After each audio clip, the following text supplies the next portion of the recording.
the Constitution, public policy, foreign policy, military policy, tensions in the Middle East, abortion, homosexuality, pornography, sexual ethics, media, technology, history, and America's godly heritage. We talk about anything that affects your faith, your family, or your freedom. So don't go anywhere, because Point of View starts right now.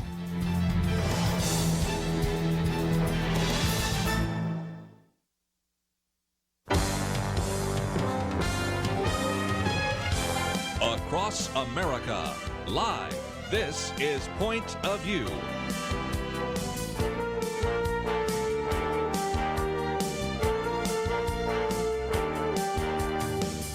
And now, Kerby Anderson. Thank you for joining me today here on Point of View. We're going to spend some time this hour talking about economics. A lot of what we're going to be talking about comes from my book, Christians in Economics. And even though there are 13 chapters in this book, really we're just going to focus in this 1 hour on the first 3 chapters.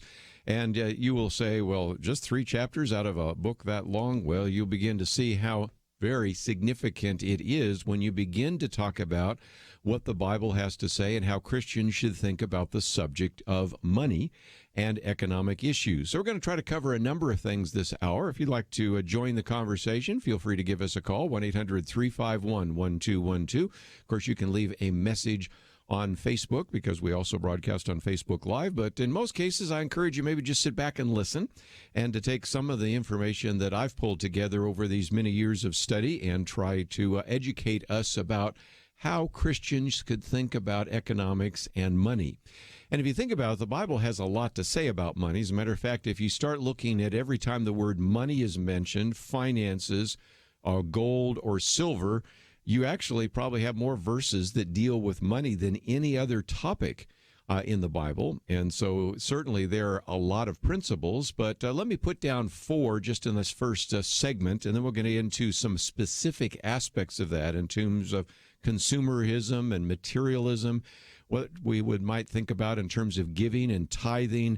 And then especially I wanted to focus a fair amount of time and attention before we end this hour on the issue of capitalism and socialism. We have a generation that really has bought into the idea that maybe capitalism isn't such a good idea, free market isn't the best way to go, and socialism is a better way to go. And we want to look at that from a biblical point of view as well. So just a lot of things to cover. And again, if we want to start applying some biblical principles, you might want to take some notes. And the first one you might want to put down is Matthew 6:24. You cannot serve both God and money. Now, I might just mention, for those of you that even want to follow along, we do have a PDF that's on the website, pointofview.net. You can follow along, or you could print it off later. And there, on each one of these biblical principles, I give you some application. Here, when Jesus says we can't serve both God and money, really what I think we are talking about here is that God wants us to have right priorities concerning money, which kind of brings us back to the question, why does the Bible spend so much time talking about money? Is it somehow materialistically oriented? No, I think what it is that if you say you have a certain set of priorities, the best way to check whether those priorities are really being actualized is to look at how you spend your time and your money. I've said many times, especially when I've spoken at men's groups, that you can tell me what your priorities are, but then show me your checkbook and show me your day timer. Or now, since we have a lot of electronic stuff, show me what's on your digital calendar and show me what your online giving or whatever, because how you spend your time and your money really shows your priorities. And here Jesus in Matthew 6:24 is reminding us that we need to have the right priorities towards money. Let's spend a little bit of time in the Old Testament, because the Proverbs are just replete with examples about money. Proverbs 13, verse 22. A good man leaves an inheritance to his children's children. And so I think the obvious biblical principle might be that God wants us to provide for our family and leave a legacy. That can be in a variety of different ways. Maybe you meet with a certified financial planner. Maybe you decide to have a will. Maybe you decide to have an insurance policy. Certainly there is a very strong emphasis in Scripture to provide for your children, and in this case, your children's children. So to begin to think further down the road and not to be focused just on the immediate, but to look at what actually could be taking place in the lives of your children and even your grandchildren. Let's look at another proverb. Proverbs 21:20.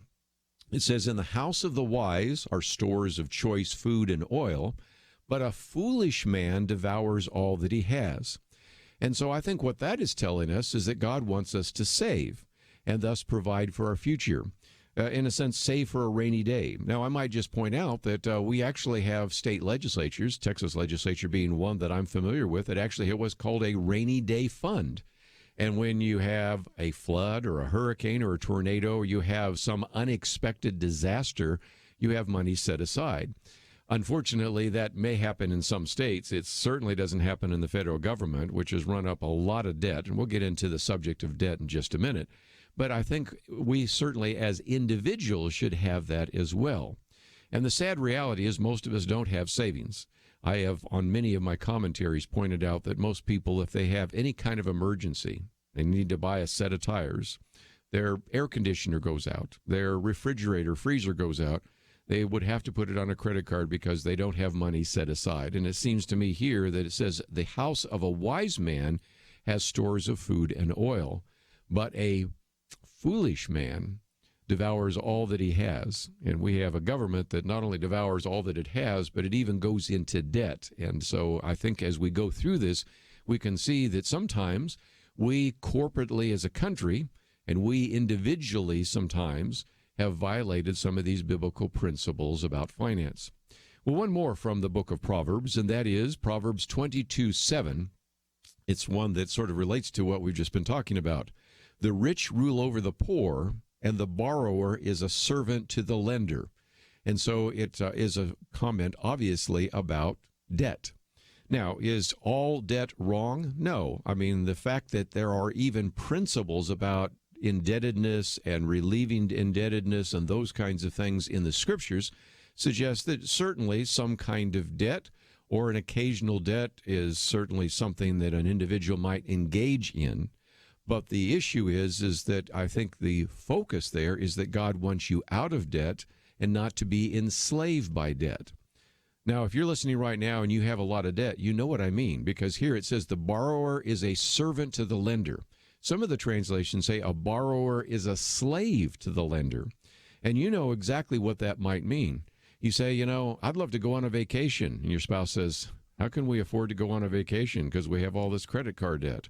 You say, I need a new car. And you say, yeah, but I don't even have the current car that I have paid off. Well, you can recognize that sometimes debt is a debilitating factor.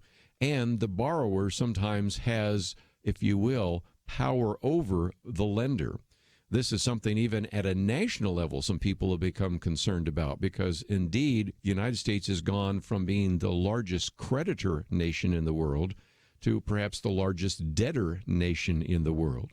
This was a nation that not so long ago after World War II extended all sorts of credit, helped rebuild war-torn World War II areas of the countries around the world. And now, of course, we have so much debt and owe it to China, Saudi Arabia, many other countries as well. And that as well affects perhaps our foreign policy, what we say to those nations, and how we interact with many of them as well. So those are just a couple of biblical principles about finance. When we come back, I want to spend just a few minutes talking about materialism and consumerism, one of the chapters in my book, if no other reason, just because that is something that we as Christians, especially in this modern world, have to address. And then we'll move on from there to a few other issues as well, like giving and how to really begin to invest in God's kingdom. And then maybe a little bit more on debt before we talk about the free enterprise system. So today, talking about Christians and economics, we'll take a break. We'll take on some more issues right after this.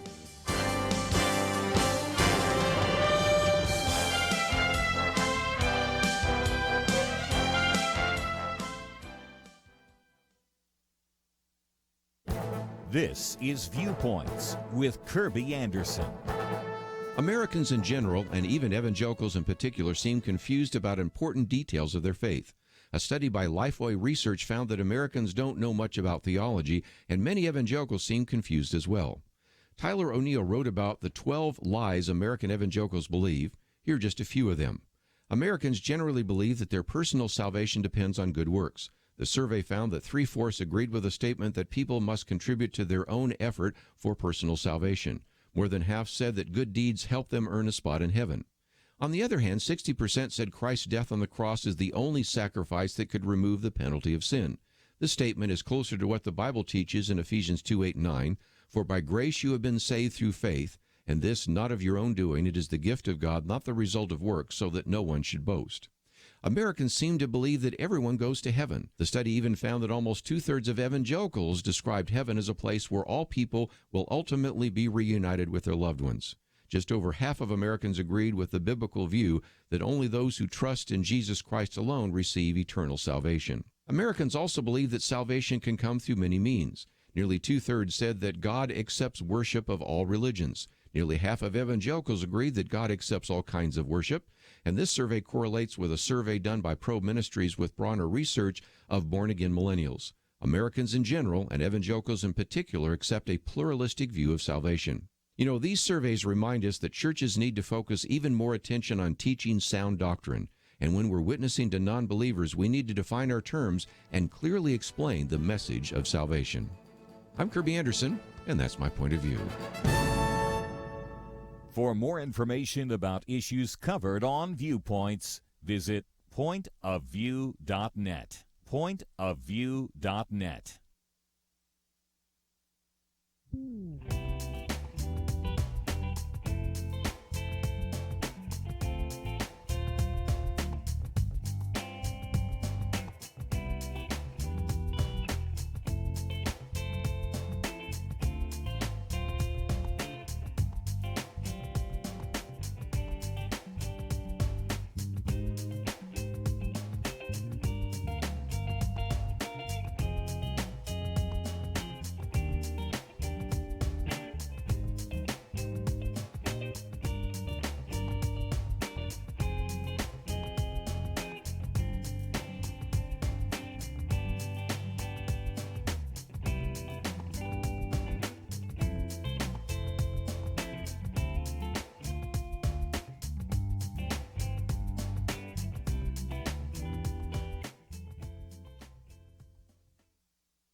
You're listening to Point of View, your listener-supported source for truth. Back once again, going through some of the material in my book, Christians and Economics, and one of the later chapters, which I will spend just a little bit of time talking about, focuses on the issue of materialism and consumerism. While we're looking at that from a biblical point of view, we can see that, first of all, materialism feeds our greed. The parable in Luke 12, it's a story of a rich man who decides to tear down his barns to build bigger barns, is a good example of sometimes the misplaced priorities. And of course, just a minute ago, we talked about we cannot serve both God and mammon. So sometimes not only materialism feeds our greed, we always want more, but more than that, materialism sometimes creates divided loyalties because it causes us to want to serve both God and mammon. And Jesus says we can't do that. Another example of that I have on our PDF that's available at our website, pointofview.net, is that materialism can really dull God's direction in our life. The Apostle Paul, for example, in Philippians 3, talked about the fact that I counted all things as lost. And in Philippians 4 even said that he learned to be content in whatever circumstance he found himself in. But oftentimes when you have certain kinds of materialistic benefits, it's not so much what you own, it's what owns you. And so that's an issue as well. And as we'll come to in just a minute, as I look at some of these key verses, materialism also can lead to pride and arrogance. For example, Proverbs 28 says that the rich man is wise in his own eyes. We have to pay attention to the fact that in the scriptures, sometimes they really talk about the danger of wealth, the danger of affluence. And those of us that are listening to this program obviously are affluent, especially from a biblical point of view. We're some of the wealthiest Christians that have ever lived. And so if it was true to warn affluent Christians and affluent people in the first century, how much more valuable and important is it to warn us in the 21st century? Let's get into a couple of those issues. Wealth and pride. One verse that I thought was appropriate would be in Ezekiel 28, 4 and 5. It says, by your wisdom and understanding, you have gained wealth for yourself and amassed gold and silver in your treasuries. But then it goes on to say, because of your wealth, your heart has grown proud. There's a sense in which sometimes when you are affluent, when you have done very well, you sort of say, well, I pulled myself up by my bootstraps. Or the sense is, well, I don't really need God. Look at what I did on my own. As I've said before, we don't really pray for our daily bread. We just thank God for the daily bread we already have. And so sometimes there's a tendency for wealth to create pride. The other that the scriptures talk about is how wealth can sometimes cause us to forget about God. And there's an understanding there as well, because when you think about this, if indeed all my material benefits and needs are being met on a regular basis, maybe I don't really tend to think about God so much. It's one thing to pray that God would bring you the resources necessary, or bring you food. It's another thing to thank God when you get around to it for what you already have. And Proverbs 30, verse 8 and 9 says, keep deception and lies far from me. Give me neither poverty nor riches. Feed me with the food that is my portion, that I may not be full and deny you and say, who is the Lord? And so it's interesting, Proverbs warned about the possibility that we might just begin to be so self-sufficient that we would even forget about the fact that what we own and even the next breath we take is due to God's gracious phenomenon in our own life, his gracious provision for us in life. One last example of that is in Hosea. The book of Hosea is not one you would look to necessarily to talk about finances or a biblical view, but it's interesting that in Hosea 13, verse 6, it says, as they had their pasture, they became satisfied, and being satisfied, their heart became proud, and therefore they forgot about me. Well, this is the whole idea of materialism. Just for a minute, I also want to talk about this idea of consumerism. Now, consumerism is more than just materialism. It's really just kind of this idea of perceiving the world as a consumer. One of the things that we talk about so often here on Point of View is sometimes even people, when they come to church, they come with sort of a consumer mentality. Well, if I like the pastor and I like the facilities and I like the preaching and I like the music, well, then I'll come. But if, something isn't fit, I'll go somewhere else. Just the way I would probably go somewhere else if I didn't like a fast food restaurant, or get a different house if I didn't like the house. And yet the idea is we sometimes bring this consumer mentality even inside the church. And so one of the books that came out years ago was really based on kind of a secular study. It even became a PBS study, was called Affluenza. And just to help us understand, it said that we spend more money on shoes, jewelry, and watches than we do on higher education. We spend more money on auto maintenance than we do on religious activities. Matter of fact, they found that we spend more money buying Christmas presents for our pets than we do for our next-door neighbors. So the point that they were making is that in some respects, materialism and this idea of affluenza has really begun to take over. And so as a result, one of the polls that was done found that about 85% at that time, this poll's a little bit old now, thought that our priorities were out of whack, and nearly 9 in 10 said American society is too materialistic. So if nothing else, again, just another warning that we live in a world where it has become sort of routine for us to enjoy the fruits of our labor and to enjoy the affluence, but we're raising a next generation of children and grandchildren that may become too spoiled because we don't help them understand that all that they have ultimately comes from the hand of God. Let's begin also, just before we take a break, talk about this idea of giving. And, of course, the debate and discussion sometimes has to do with the issue of the tithe. And the word tithe means a tenth part. And so if you talk about that, you recognize that very few people actually tithe. Now, in the Old Testament, the tithe had a very significant meaning. In Leviticus 27, it was a tithe of everything, and as a result, it applied to everything in the land. It belongs to the Lord. It was holy. It was to be set aside. And, of course, that was very instrumental in, not only, if you will, keeping the nation of Israel together, but also funding, if you will, the clergy. At that time, of course, they were called the high priests. And so when you come to the New Testament, we talk about this, and there's really no explicit command to tithe. because the primary reason for the tithe was for the Levites and the priests in the temple. And so since we don't have priests and temples and Levites today like we had in the Old Testament, then certainly we wouldn't necessarily believe in a tithe. But what I think is so striking is that even though the tithe is probably not something in the New Testament, if you look at the writings of almost all the early church believers and some of the church fathers, they just sort of assume, since first of all, many of the Christians were Jewish, and then some of the others that maybe were Gentiles had come from some idea of tithe, that they just sort of assumed that that would sort of be the baseline for giving. But the New Testament is very clear in 1 Corinthians 16 and in Galatians 2 that we are instructed to give to those who minister to us. We're also to give to those who trust God to supply their needs. And, of course, in 2 Corinthians 9, probably the best known passage and section here, it is that we are to give cheerfully, not under compulsion, but we are to give cheerfully. And so certainly that is an important issue. Now, when we talk about tithe, there's some things that really surface very quickly, and that is we recognize, as we have talked about sometimes in our Millennial Roundtable, that the younger you are, the less likely you are to give. This study that came out a number of years ago with George Barna, we've talked about it here on Point of View, found that if you look at the builder generation, those born before the end of World War II up until 1946, they, as individuals giving to missions and Christian organizations and churches, gave at the highest percentage.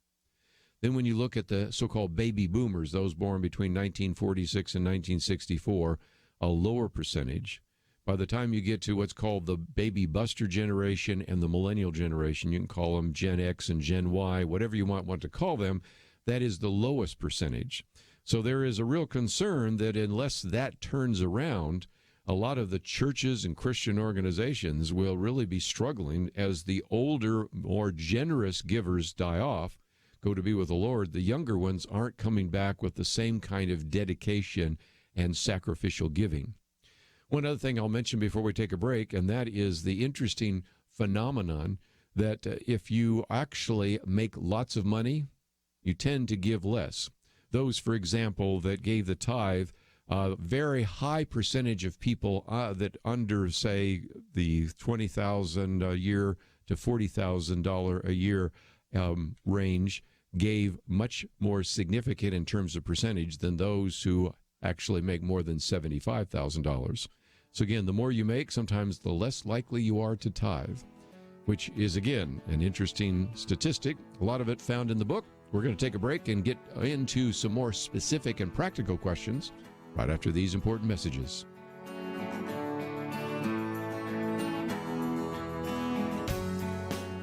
We live in a digital generation.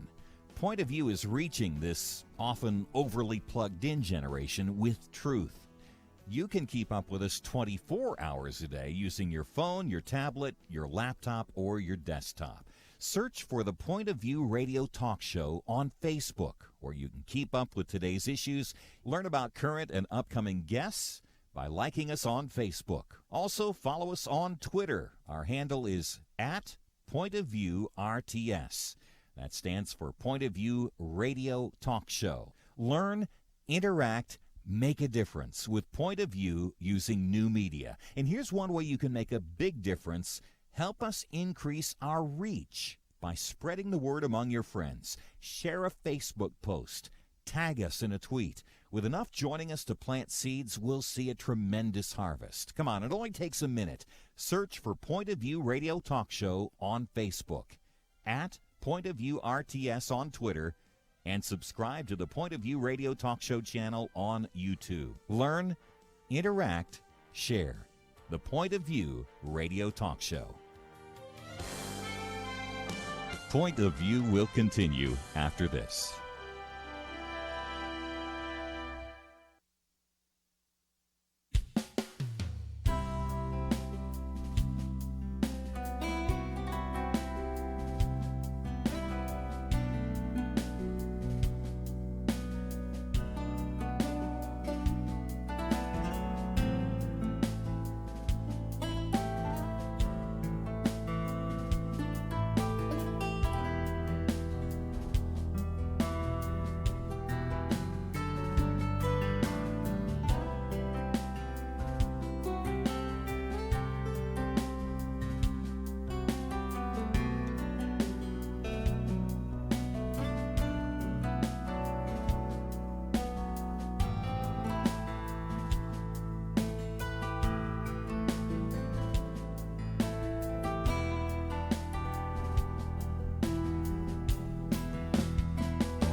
You are listening to Point of View.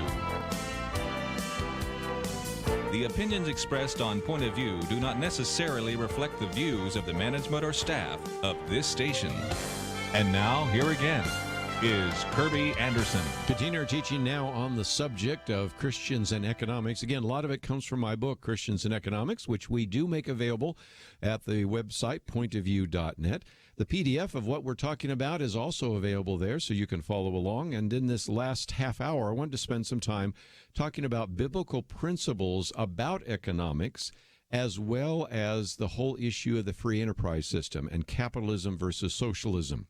Now, when you think about this, the Bible really does give us some pretty good principles about economics. One of those has to do with the fact that we've already listed so many verses that have to do with economics. If you look at Thomas Aquinas in his Summa Theologica, he not only asks the question, what is a price, but what is a just price? Calvin, in his Institutes of the Christian Religion, talks about this. And it used to be that theologians would spend a fair amount of time addressing economic issues, but today we've sort of divorced theology and ethics away from economics. But nevertheless, whether you've in the last hour heard me speaking about some of the verses in the Proverbs, some of the parables of Jesus, even the principle of New Testament giving, we have lots that the Bible says directly about economics. But I want to back up and ask another question. That is, if we take seriously a biblical view of human nature, does that have any influence in understanding and evaluating economic systems?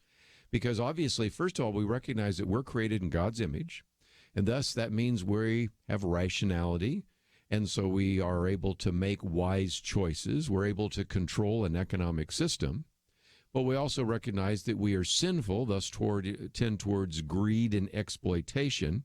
And so there was certainly a need, if we're going to develop an economic system, that on the one hand frees up individuals to make wise choices. But on the other hand, certainly also recognize how important it is to protect people from those dangers. So having the fact that we are created in the image of God, we have a rationality and responsibility, which means we can choose between competing products and services. When you go into a grocery store, you go into an electronics store, you can make wise choices. And those choices can function within a market economy where we can exercise the power of choice. But back to this idea of human sinfulness, we recognize that that manifests itself in things like selfishness, greed, exploitation. And so as a result, we obviously need some kind of protection from economic system and from sinful effects. And we would certainly be concerned about any system that concentrates power, economic power, in the hands of a few. Because again, all of sin falls short of the glory of God.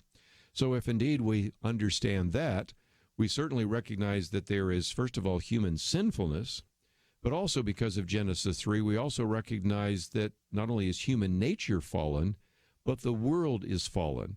The world has become a place of decay, of scarcity, which would also mean that we have to be good stewards of the resources that we have. So that brings us into how we evaluate some of these economic systems. And socialism, in large part, is based upon the teachings of Karl Marx. And one of the things I learned when I went to graduate school is that very quickly, if I took seriously a biblical view of human nature, I could eliminate a lot of economic and political systems because they were based upon a false view of human nature. Let's take Karl Marx and the foundations of socialism, because Karl Marx argued that the reason we have greed is due to the wrong economic foundation. This wrong economic foundation creates a false cultural superstructure, and as a result, the reason people are greedy is because capitalism makes them greedy. So his argument would be to replace capitalism with socialism that eventually would turn into communism. And so this would be the elimination of private property. But does that also contradict a biblical idea? Because the Bible teaches, in one sense, that the earth is the Lord's and the fullness thereof. Everything ultimately belongs to the Lord, Psalm 24. But at the same time, it also challenges us to have dominion over the creation. We see that in Genesis 1. And really, there's an assumption that runs all the way through even the Old Testament law code of private property, because it does grant private property rights. Matter of fact, you think about it, here's an easy one, the Ten Commandments. One of the Ten Commandments is about stealing. Well, stealing obviously presupposes that you have private property rights. Matter of fact, in Exodus 22, physical force is allowed to protect property. So obviously you would have to say that property, if you believe that private property is a good thing, then you would have to reject the idea of Marxism. Now, the reaction I get from some Christians, sometimes that live in socialist countries, is, well, yeah, but wait a minute. Let's go back to the book of Acts. In Acts 2, it tells us that the early Christians shared their property in kind of a communal arrangement. It's kind of an economic koinonia that took place. But I think, again, you can see that there was still the idea that people own their property, because later on in Acts 5, you have Ananias and Sapphira, and there, what does Peter say to them? Was that not your own before you gave it? I mean, they did not reject the idea of private property. As a matter of fact, they retained the private property rights until they voluntarily gave those up.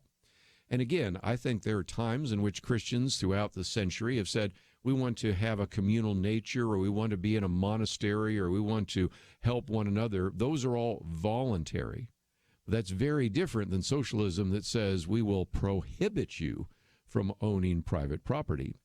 And one of the examples I even use in the slides that you will see here is, what about the Pilgrims themselves? Because when the Pilgrims first came to this free world in 1620, they were required by their charter from England that the land had to be held in common so that each person would contribute to the community. But William Bradford found out that was a disaster, because the communal system encouraged laziness and inefficiency. Some were saying, I would work all day and I receive just as much as a person who hasn't worked or taught or is lazy or maybe isn't really that entrepreneurial. And so in order to save the colony, he established private property rights and distributed plots of land to each pilgrim. And it brings us back kind of the biblical view of work, because work is not just a result of the fall. It was part of the creation order. And really, if anything, work is something that we are to actually produce. Well, God created us to work the land. We see that in Genesis 1. Because we're created in God's image, we can find work rewarding and empowering. There should even be satisfaction in work. And most importantly, Colossians 3:23 says that we are to work unto the Lord. You know, we work obviously for our boss, but ultimately we work as if that boss is really the Lord, because ultimately the Lord is our boss. And so we certainly are to work. And if nothing else, there are a lot of admonitions about those who did not work and were not efficient. Proverbs 24, verses 30 to 34 says, I passed by the field of a sluggard and by the vineyard of a man lacking sense. And behold, it was completely overgrown with thistles. Its surface was covered with nettles, and its stone wall had broken down. Poverty will come as a robber, and your want like an armed man. And it's just a reminder again of the fact that we are to work heartily unto the Lord, because ultimately we are working to please him. At the same time, of course, we also recognize, once we talk about the need to have some protection, one of the other books I would certainly recommend is Christians and Politics, because we recognize that there is a role for government in the economic system as well. There may be times, for example, when the government needs to step in Leviticus 19, in Deuteronomy 25, Proverbs 20, and other passages, that weights and scales are to be honest. So there's a role for government to make sure the rules of the game are set. Also, Leviticus 19, the principle of contracts and procedural justice. Even a civil justice system. What happens when somebody cheats you? Well, again, we have to have not only rules of the game, but we have to have a means of redress, and that is certainly the case. And in some cases, when individuals are engaged not just in political discrimination, but sometimes economic discrimination, we have that responsibility as well. So in the PDF that we have here, we have all sorts of places where we talk about not only this issue of work and certainly economic systems, but how a government should, in some places and in very significant ways, be involved. But when we come back from the break, what I want to do is say, well, if indeed government has a role, how big is that role? because today we have many that want government to take over more and more areas of our life and ultimately move us towards socialism. But if you go back and understand what a free market looks like, what capitalism looks like, you'll recognize that it's a system in which bad people can do least harm and good people have the freedom to do good works. So we'll look at the writings briefly of Adam Smith, look at a couple of the criticisms and try to answer some of those as well. And if you find yourself saying, I'd really like to watch this again or hear this again or see some of the material, you can go to our website and receive some great material, one of which is the PDF of the presentation I'm giving right now, as well as, of course, you can download the podcast and listen to it or watch it again. We'll be back right after this.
Now, back to Point of View, your listener-supported source for truth. Back for a few more minutes. And again, one of the things we're doing today is going through my book, Christians and Economics. And I thought we would conclude by looking at one of the chapters dealing with capitalism and socialism. Some very good reasons for that. First of all, the younger you are, the more likely you are to believe that socialism is better than capitalism. Still, it's not a majority, but still, I think it illustrates the need maybe to go back and do some teaching.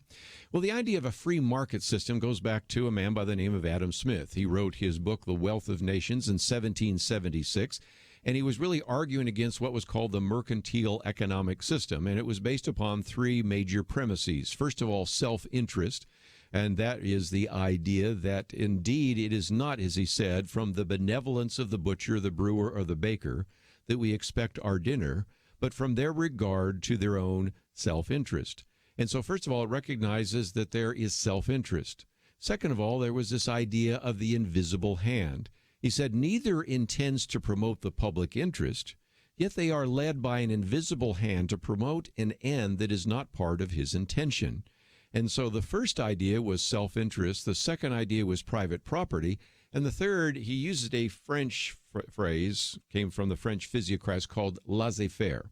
And that is, in other words, there needed to be a lowering of government intervention. Government didn't need to get involved in the economic transactions because these economic transactions would oftentimes work themselves out, almost led by an invisible hand.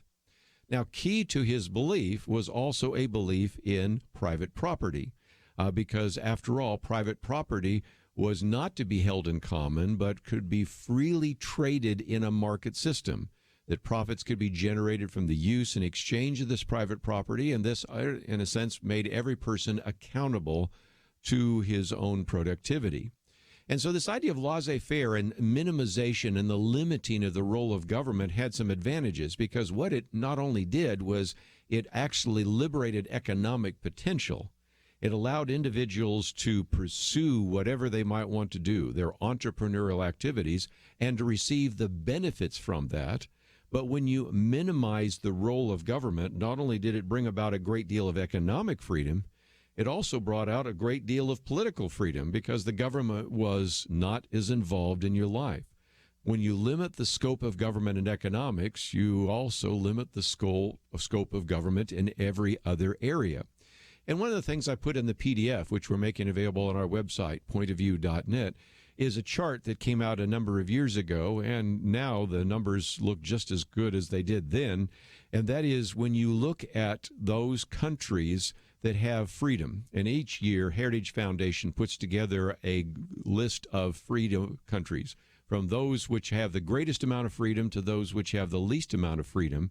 When you divide them into quartiles, or that is 1/4, 1/4, 1/4, you find those countries which have the greatest freedom also have the greatest amount of economic prosperity. And those countries which have the least freedom have the least amount of economic prosperity. And so you can begin to see that, if nothing else, a free market not only gives us freedom, but it also gives us tremendous affluence. Now, before we end, let me just mention there are all sorts of economic and moral criticisms. I won't go through all of them because they're in my chapter in my book. But one of the economic criticisms is that we sometimes, because of a free market, have monopolies. And sometimes monopolies develop for one of two reasons. Either too little government, and, if you go back and look in the 19th century, early part of the 20th century, that may have been the problem. There was not enough regulation, and certain industries just took over. Or sometimes too much government, and those tend to be the more significant ones, because some of the largest monopolies are either government-sponsored or government-sanctioned. So, again, recognizing that that could be a problem, many times it has to do with too much government, not too little. Another argument about free market is, well, what about pollution? When you allow individuals to do whatever they want on their own land, they're going to make a big mess. Not if they live on their land, first of all, because, again, this is, to use an economic term, a problem of what are called externalities. That is, the cost to clean up the pollution is external to the firm. And, of course, I think there's a place where certainly government regulation in some cases is helpful, but even knowing how to reconfigure property rights are very helpful as well. And then we have these moral criticisms, and that is one of the ones that I hear most often is, well, I don't like capitalism because it makes people greedy. Well, okay, I think we have to recognize that sinful people are going to use capitalism or a capitalist system to feed their greed. But really, again, people will be greedy in socialism as well. I say capitalism is a system in which bad people can do least harm and good people have the freedom to do good works. First of all, it's a system in which bad people can do least harm, because if you have a decentralized economic situation, there may be a greedy person over here, but you don't have to go to their store. You can go to another store. You may not like that particular product. You may not like the attitude. You may not like the way that person in that restaurant treats you. You may not like the selection of goods there. Well, in a decentralized economy, inefficient people, lazy people, greedy people, bad people, they can do the least harm because you have other choices. But it's also a system not only in which bad people can do least harm, it's also a system in which good people have the freedom to do good works, because since you've limited the role of government, they have the greatest amount of freedom to pursue what they might want to actually pursue. And a lot of this comes back to the argument that, well, this whole system is based upon self-interest. Yes, but I think you have to recognize that there is a fundamental distinction you might want to make between self-interest and selfishness. Because if you think about almost everything you do in an average day, you're doing out of some self-interest. It's your self-interest to get up and take a shower and to eat because you need to have sustenance. It's in your self-interest to go out and get a job. It's in your self-interest, if you think about it, to accept Jesus Christ as Savior. I mean, let's just be honest for a minute. A lot of what we do is in our self-interest. And you can do things that are in your self-interest that aren't necessarily selfish. You know, selfishness would be like when you've got a pie in the refrigerator and you know there's 4 people in the house and you eat more than a fourth of the pie. Okay, you can say, well, that is something. So again, we recognize that are going to have sometimes guilty, greedy, sinful people. And so a system that does not concentrate power in their hands is a better system than one that does not. And finally, there's kind of this idea of the zero-sum game, you know, that every success in capitalism is really based upon somebody else's failure. But the reality is, and I would point you to a wonderful book by Jay Richards called Money, Greed, and God. He talks about how he learned how a free market works even in kindergarten. It's a wonderful little story, but it, I think, just illustrates once again that when we talk about these issues, if nothing else, we can begin to understand that really when we focus this from a biblical point of view, that, again, we can do these things in a way that does not harm other individuals. And really what the free enterprise system does is it raises everybody. A rising tide floats all boats. And so, again, anything that actually increases our affluence is a good thing. Well, there's a lot more to cover, but simply running out of time. So let me again point you to the book, Christians and Economics, or also my previous book, Christians and Government. These are attempts to really begin to think biblically about every area of life, but especially to apply biblical principles to the government, to politics, to economics, and to money. And I think in this last hour, if nothing else, you've learned once again that the Bible says a lot about money. It says a lot about materialism. It says a lot about economic issues. And if anything, it's important for us as Christians to be thinking about these issues from a biblical point of view. Our goal here at Point of View is to help you to really be able to articulate a biblical worldview, and most importantly, to know how to defend a biblical worldview. And in the last hour, I've helped you do a little bit of both. Go to the website, pointofview.net, and if you'd like to get this PDF, it's available to you. If you'd like to listen to this again, you can download the podcast, or of course, we also have it on our YouTube channel. Let's take a break. We have a lot more coming up right after these important messages. Is religious freedom still a cornerstone of the Republic, or has it effectively been crushed by the forces of tolerance? America needs Christians to be informed and as unified as possible, applying God's wisdom to civic life. Point of View can be a key part of a successful mission. I believe in America. I believe God wants His best for us. We can face whatever the world throws at us as long as we stand together. If you have not signed on, please do it now. Support Point of View Radio today at pointofview.net. Set up your monthly gift by clicking the Truth Team 360 picture and then carefully follow the directions. Pointofview.net. By phone, you can give at 1-800-347-5151. 800-347-5151. Or mail that first donation to Point of View, Box 30, Dallas, Texas 75221. Box 30, Dallas 75221. Or call us 800-347-5151. Point of View will continue after this.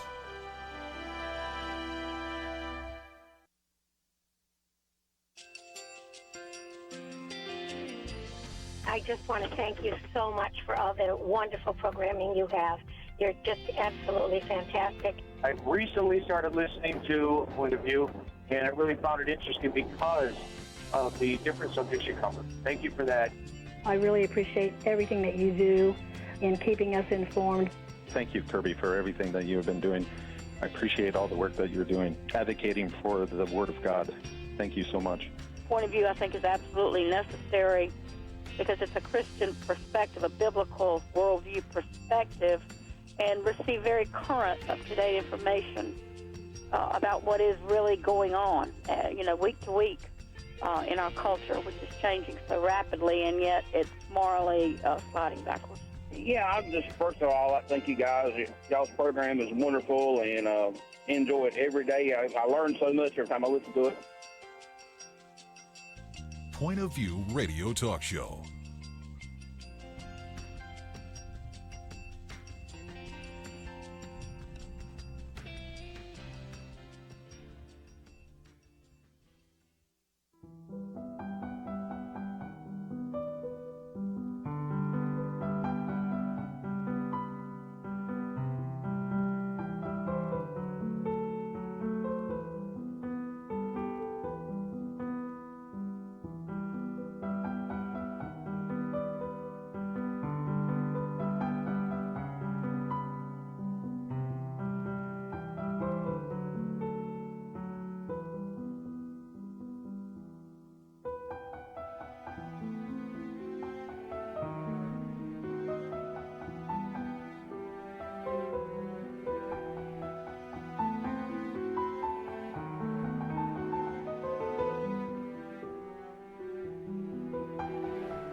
Hi, this is Kerby Anderson. You know, each day we take on the tough issues and provide a biblical perspective to them. The topics we cover are wide-ranging: apologetics, theology, prophecy, creation and evolution, intelligent design, marriage, family, child-rearing, the millennial generation, trends in society, politics, economics, business, religious liberty, the Constitution, public policy, foreign policy, military policy, tensions in the Middle East, abortion, homosexuality, pornography, sexual ethics, media, technology, history, and America's godly heritage.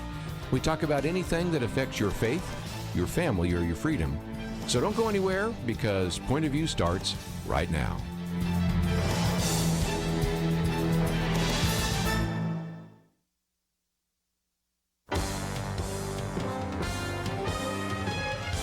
Across America, live.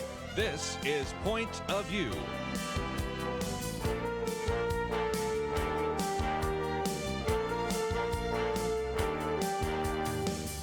And now, Kerby Anderson. Thank you for joining me. Today we're going to spend some time talking about relationships, and in this first hour we're going to talk about marriage. Second hour we're going to talk about your children. And I recognize that not all of you have children. Not all of you are going to actually know somebody right at this moment that's going to be married, or that individuals might be struggling with child rearing. But I really encourage you to pay attention and to maybe pass this on to people that are, because in this first hour we're going to spend some time talking about this book, Saving Your Marriage Before It Starts. Now, if that sounds familiar, it should. That book has been out for years, and it has reached 1 million copies sold, but now there is a new revised edition. I thought it would be a great opportunity to bring to the microphone Dr. Les Parrott, and his wife Leslie Parrott has also co-authored this book.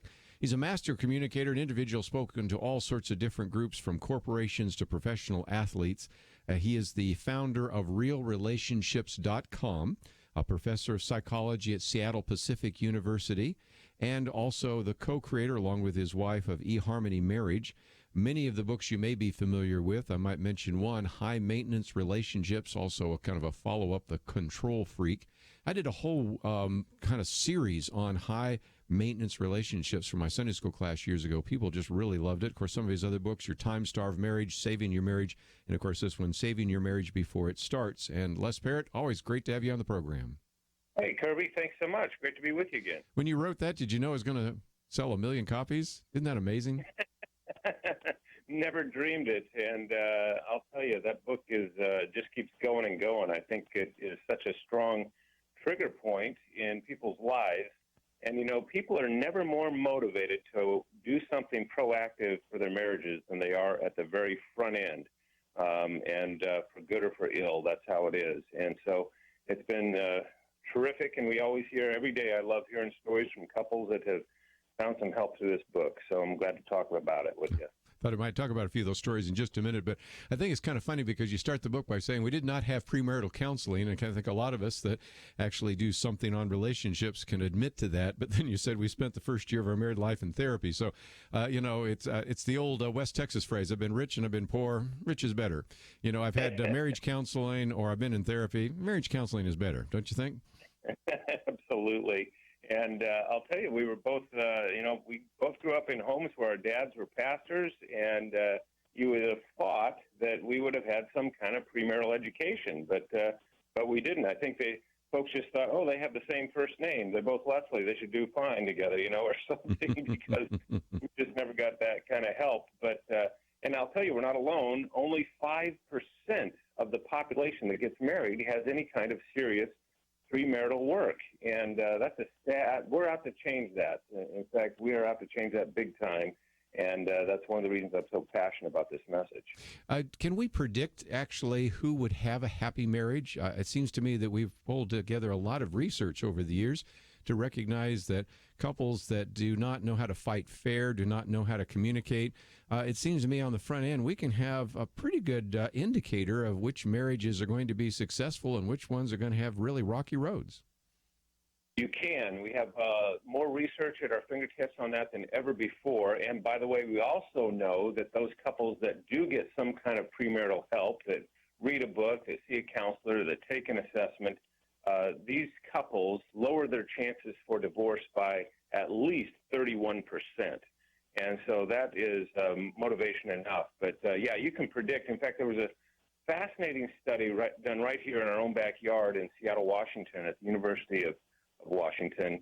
And a fellow named John Gottman did 30 years of research, basically dedicated his life to this.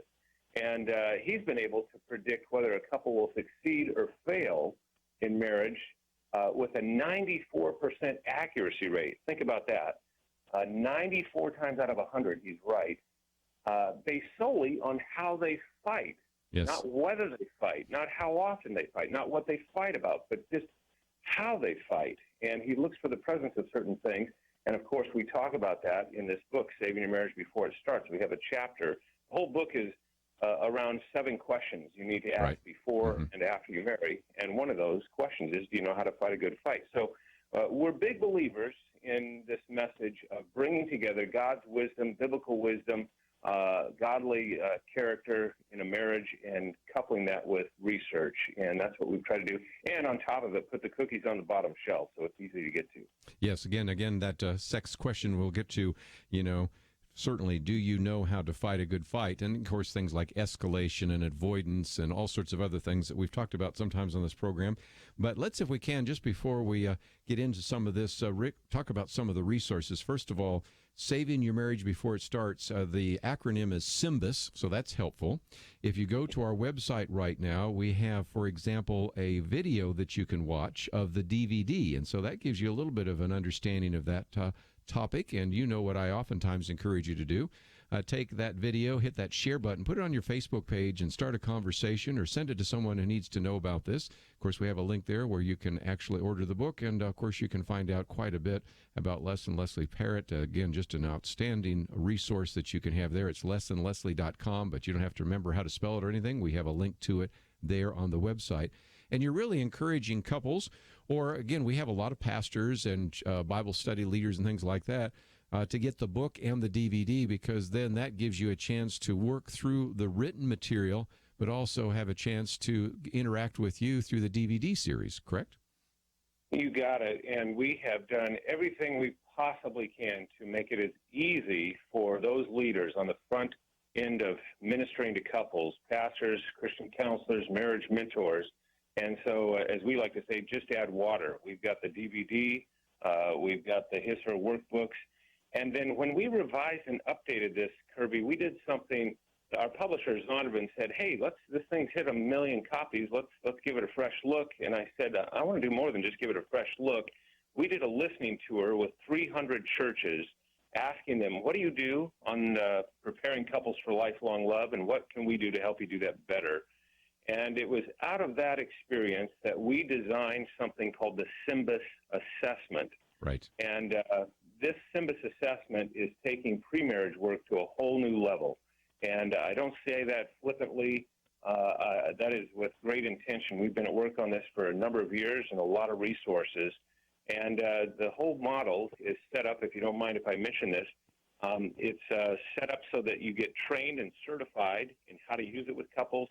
And then you invite couples to take this questionnaire. It's 300 items, and it prints out 15 pages on that couple's relationship, and you debrief that with them. And so any pastor or caregiver out there that works with couples, I hope they'll take a look at that. Again, that's the SYMBIS assessment. Again, a lot of information we have about it on the website, pointofview.net. Of course, it's also in this book, and as you just mentioned a minute ago, published by Zondervan. You'll probably be able to find it in your local bookstore, but if not, we have a link for it there. And we'll come back and look at those 7 questions. Have you faced the myths of marriage with honesty? Can you identify your love style? Have you developed the habit of happiness? Can you say what you mean and understand what you hear? Have you bridged the gender gap?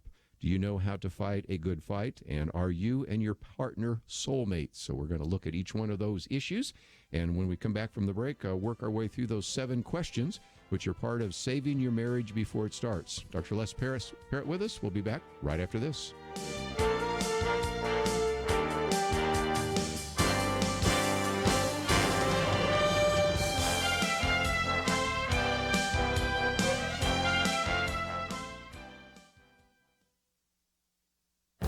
This is Viewpoints with Kerby Anderson. Americans in general, and even evangelicals in particular, seem confused about important details of their faith. A study by Lifeway Research found that Americans don't know much about theology, and many evangelicals seem confused as well. Tyler O'Neill wrote about the 12 lies American evangelicals believe. Here are just a few of them. Americans generally believe that their personal salvation depends on good works. The survey found that 3/4 agreed with the statement that people must contribute to their own effort for personal salvation. More than half said that good deeds help them earn a spot in heaven. On the other hand, 60% said Christ's death on the cross is the only sacrifice that could remove the penalty of sin. This statement is closer to what the Bible teaches in Ephesians 2:8-9, "For by grace you have been saved through faith, and this not of your own doing, it is the gift of God, not the result of works, so that no one should boast." Americans seem to believe that everyone goes to heaven. The study even found that almost 2/3 of evangelicals described heaven as a place where all people will ultimately be reunited with their loved ones. Just over half of Americans agreed with the biblical view that only those who trust in Jesus Christ alone receive eternal salvation. Americans also believe that salvation can come through many means. Nearly 2/3 said that God accepts worship of all religions. Nearly half of evangelicals agreed that God accepts all kinds of worship. And this survey correlates with a survey done by Pro Ministries with Bronner Research of born-again millennials. Americans in general, and evangelicals in particular, accept a pluralistic view of salvation. You know, these surveys remind us that churches need to focus even more attention on teaching sound doctrine. And when we're witnessing to non-believers, we need to define our terms and clearly explain the message of salvation. I'm Kerby Anderson, and that's my point of view. For more information about issues covered on Viewpoints, visit pointofview.net. Pointofview.net.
You're listening to Point of View, your listener-supported source for truth. Dr. Les Parrott with us today as we talk about his book, Saving Your Marriage Before It Starts, 7 Questions to Ask Before and After You Marry.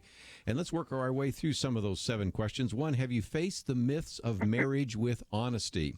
Oh, we all go into marriage. We all go into the dating relationship and engagement with starry eyes, and some of those myths need to be knocked down pretty quickly. Otherwise, it's going to be a real bumpy road, isn't it? There's no doubt about that. And we start with this question because it's our beliefs about the relationship that fuels our behavior within it. And so we highlight several myths that are pretty common. The first one is we expect the same things from married life. That's a pretty common myth. Yes. In other words, the picture that I have in my mind's eye of what married life is supposed to be like, I'm assuming is the same picture that she has, and vice versa. And that's just not true. It's not true primarily because we all grew up in different homes, and those homes became our university of relationships. They really shaped our expectations. And so in the book, we talk about unspoken rules and unconscious role expectations. Yes. You know, we all have this little invisible rule book about how life should be lived, and we don't even know we have it until we get married, and then our spouse begins to break those rules. And same things with role expectations. You know, we all have this idealized picture of what a husband is supposed to think and how they're supposed to feel and what they're supposed to say, and the same thing for the wife. And that's shaped because of the homes we grew up in as well as other influences. And so that's the very first thing we like to unpack with these couples. It's always an aha experience, too, because it's not threatening. You know, it's not an evaluative thing. It's just the facts. But that's a good jumping off place. we expect the same things from married life. That's just not true. And what I like about it is you have some of those unspoken rules listed. For example, we always celebrate birthdays in a big way. Well, you come from two different households on that particular issue. We always pay bills the day they arrive, and you go on down that list. But let's go on to the second myth. Everything good in our relationship will get better. Or another myth, certainly this idea that you will make me whole. Now, we've seen movies that say, well, you complete me. So certainly there are some very important myths we're talking about here that have been perpetuated through popular culture, haven't they? Oh, there's no doubt about that. And I think that last myth that you noted, my spouse should make me whole, is probably the most ingrained. It's the one that we feel the deepest and probably articulate the least. But we buy into it, man. We think this person is going to be a shortcut to personal well-being and wholeness for me. And we create what Leslie and I call an A-frame relationship. And, you know, we teach on a Christian college campus, Seattle Pacific University, and I can show you students every day that walk across that campus kind of leaning in with their heads touching, you know, and they're holding hands, and it looks like an A-frame walking across the campus. And we all go, isn't that romantic? Isn't that lovely? And the problem with that, figuratively, is when one person stumbles, the whole relationship gives way because it's overly dependent, it's enmeshed. And so what we want to do is show couples in this first chapter of the book that this person is not designed to complete you. They're not designed to make you whole. That's the tough work you need to do with your Heavenly Father in your life, because that is for you. In fact, we often say your marriage can only be as healthy as the least healthy person in it. Therefore, one of the most important things you'll ever do for your marriage is work on who you are as an individual. And the healthier you get, the more opportunity your marriage has to be healthy and stable. So that's a huge myth, man. I could talk about that one for the whole hour. Because, and we really do buy into it because we learn it from fairy tales, yes, Cinderella, and then I suppose the most iconic movie ever with it is Jerry Maguire, one of the most quoted movies in all of cinematic history. Everybody came out of the theater, you know, quoting that line, "Show me the money," but every romantic came out quoting that line, "You complete me. Remember, you had me at hello." Yes. And nothing wrong with romance, but if you're really basing your relationship on this person completing you, you're setting yourself up for serious heartache. Yes. So again, A-frame relationships, H-frame relationships, M-frame relationships. As you read through the book, it will really help you maybe understand what you are going through even now in your marriage, but also to identify particular warning signs or issues that need to be addressed. And if you are a counselor or a parent, this is just an essential book for you so that you can help others. Let me move on, though, to question 2. Can you identify your love style? Now, we've talked about love languages on here. This is a little bit different. So explain, if you could, that second question about love style and what that means.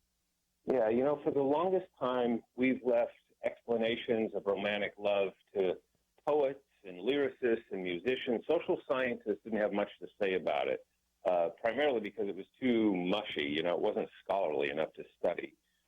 That all changed about 20 years ago at Yale University when a fellow by the name of Robert Sternberg came along, did this massive study on romantic love, and said after doing this study, you can basically boil love down, romantic love down, to 3 ingredients.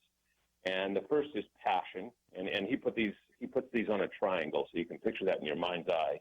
On one side of the triangle, the word is passion, and that's the biological side of love. This is that part of love that just kind of flows with the hormones. There's nothing particularly noble about it. It's just kind of kicks in. It's what gets two people together in the first place. In fact, I love what somebody said, passion, though a bad regulator, is a good spring. In other words, it's really good at getting love going, not so good at keeping love going. And yet, and so many couples, I can't tell you how many couples come into our office and say, "Hey, Doc, I've lost that love and feeling." And what they mean is, I don't have passion at a 10 out of 10 anymore.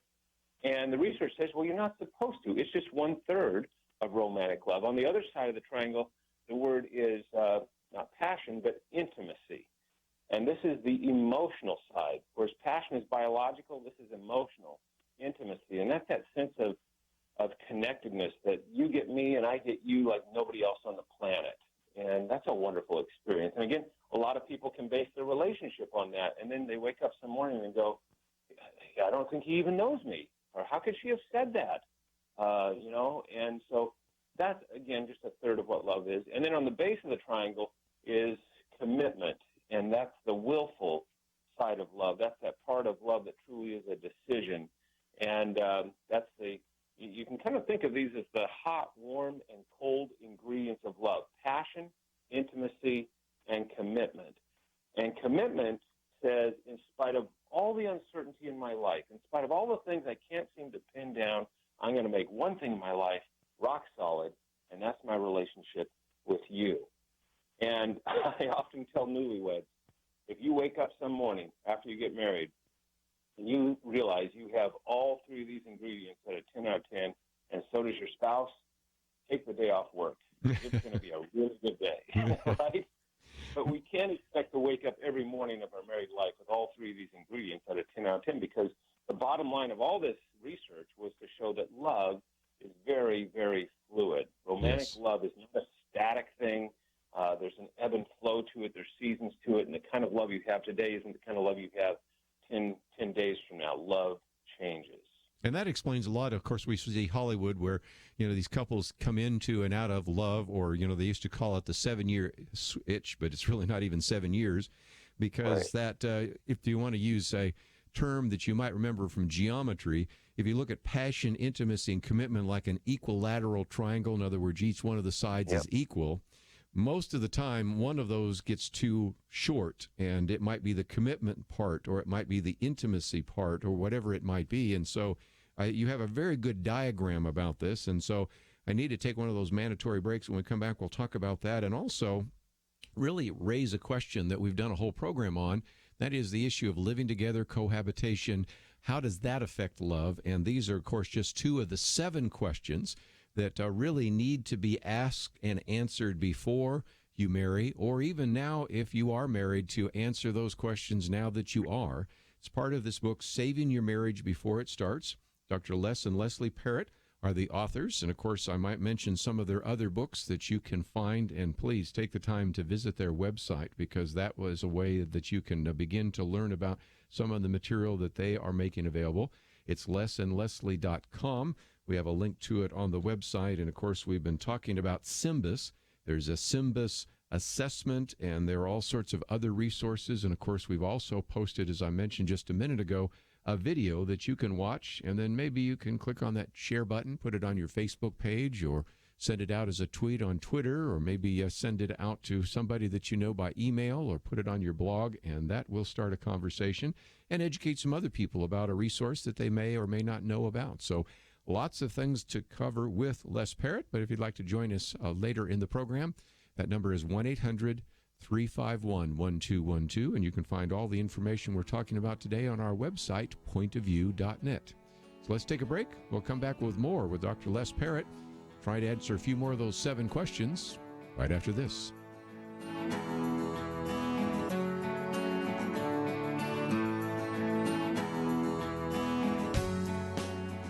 There's an old saying that the first casualty in war is truth. Maybe that helps you understand what's happening in America right now. Thankfully, it's not a war with bullets, but there is a war for control. Control of the country and control of your pocketbook. Truth is under fire, but you can help turn the tide by supporting Truth. Join the Truth Team at Point of View Radio. Learn how you can make a difference at pointofview.net/team or call 800-347-5151. Don't let truth become a casualty on your watch. Pointofview.net/team and 800-347-5151. So what would you do with an extra $500 a month in your budget? Pay off loans, save it, do something fun? Well, it's something you may need to think about if you become a member of MediShare. MediShare is a Christian healthcare sharing ministry, and it works. You can save big time on your healthcare costs, and you don't have to pay for things you don't believe in either. Find out more. Call 855-SHARE-40. That's 855-SHARE-40. 855-SHARE-40. Point of View will continue after this.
You are listening to Point of View. The opinions expressed on Point of View do not necessarily reflect the views of the management or staff of this station. And now, here again is Kerby Anderson. Continue our conversation today with Dr. Les Parrott. Let me again mention that not only is the book, Saving Your Marriage Before It Starts, a very valuable resource, and that's called SYMBIS, but there's a SYMBIS assessment. You can find out more at symbisassessment.com. We have a link to that, a 300-item questionnaire that individuals can take online, produces then a 15-page report on the couple's relationship. These are great tools. So whether you know somebody who is getting married very soon, as I do, or whether you actually don't know anybody but would like to have those resources, or certainly if you are a pastor or a teacher of a Bible fellowship, this is a resource that you need to have access to. And so we've been kind of working our way through some of the 7 questions to ask before and after you marry. And while we were in this idea of love style, I would like to, for just a minute, take on something that you do talk about in the book, and that is the issue of living together. This is a very important issue, and as I even recently, just this week, spoke to pastors, this is becoming a bigger issue because more and more pastors are saying, members of my congregation who say they believe the Bible, nevertheless say, I think we really need to live together. You wouldn't, after all, buy a pair of shoes without trying them on. You wouldn't buy a car without a test drive.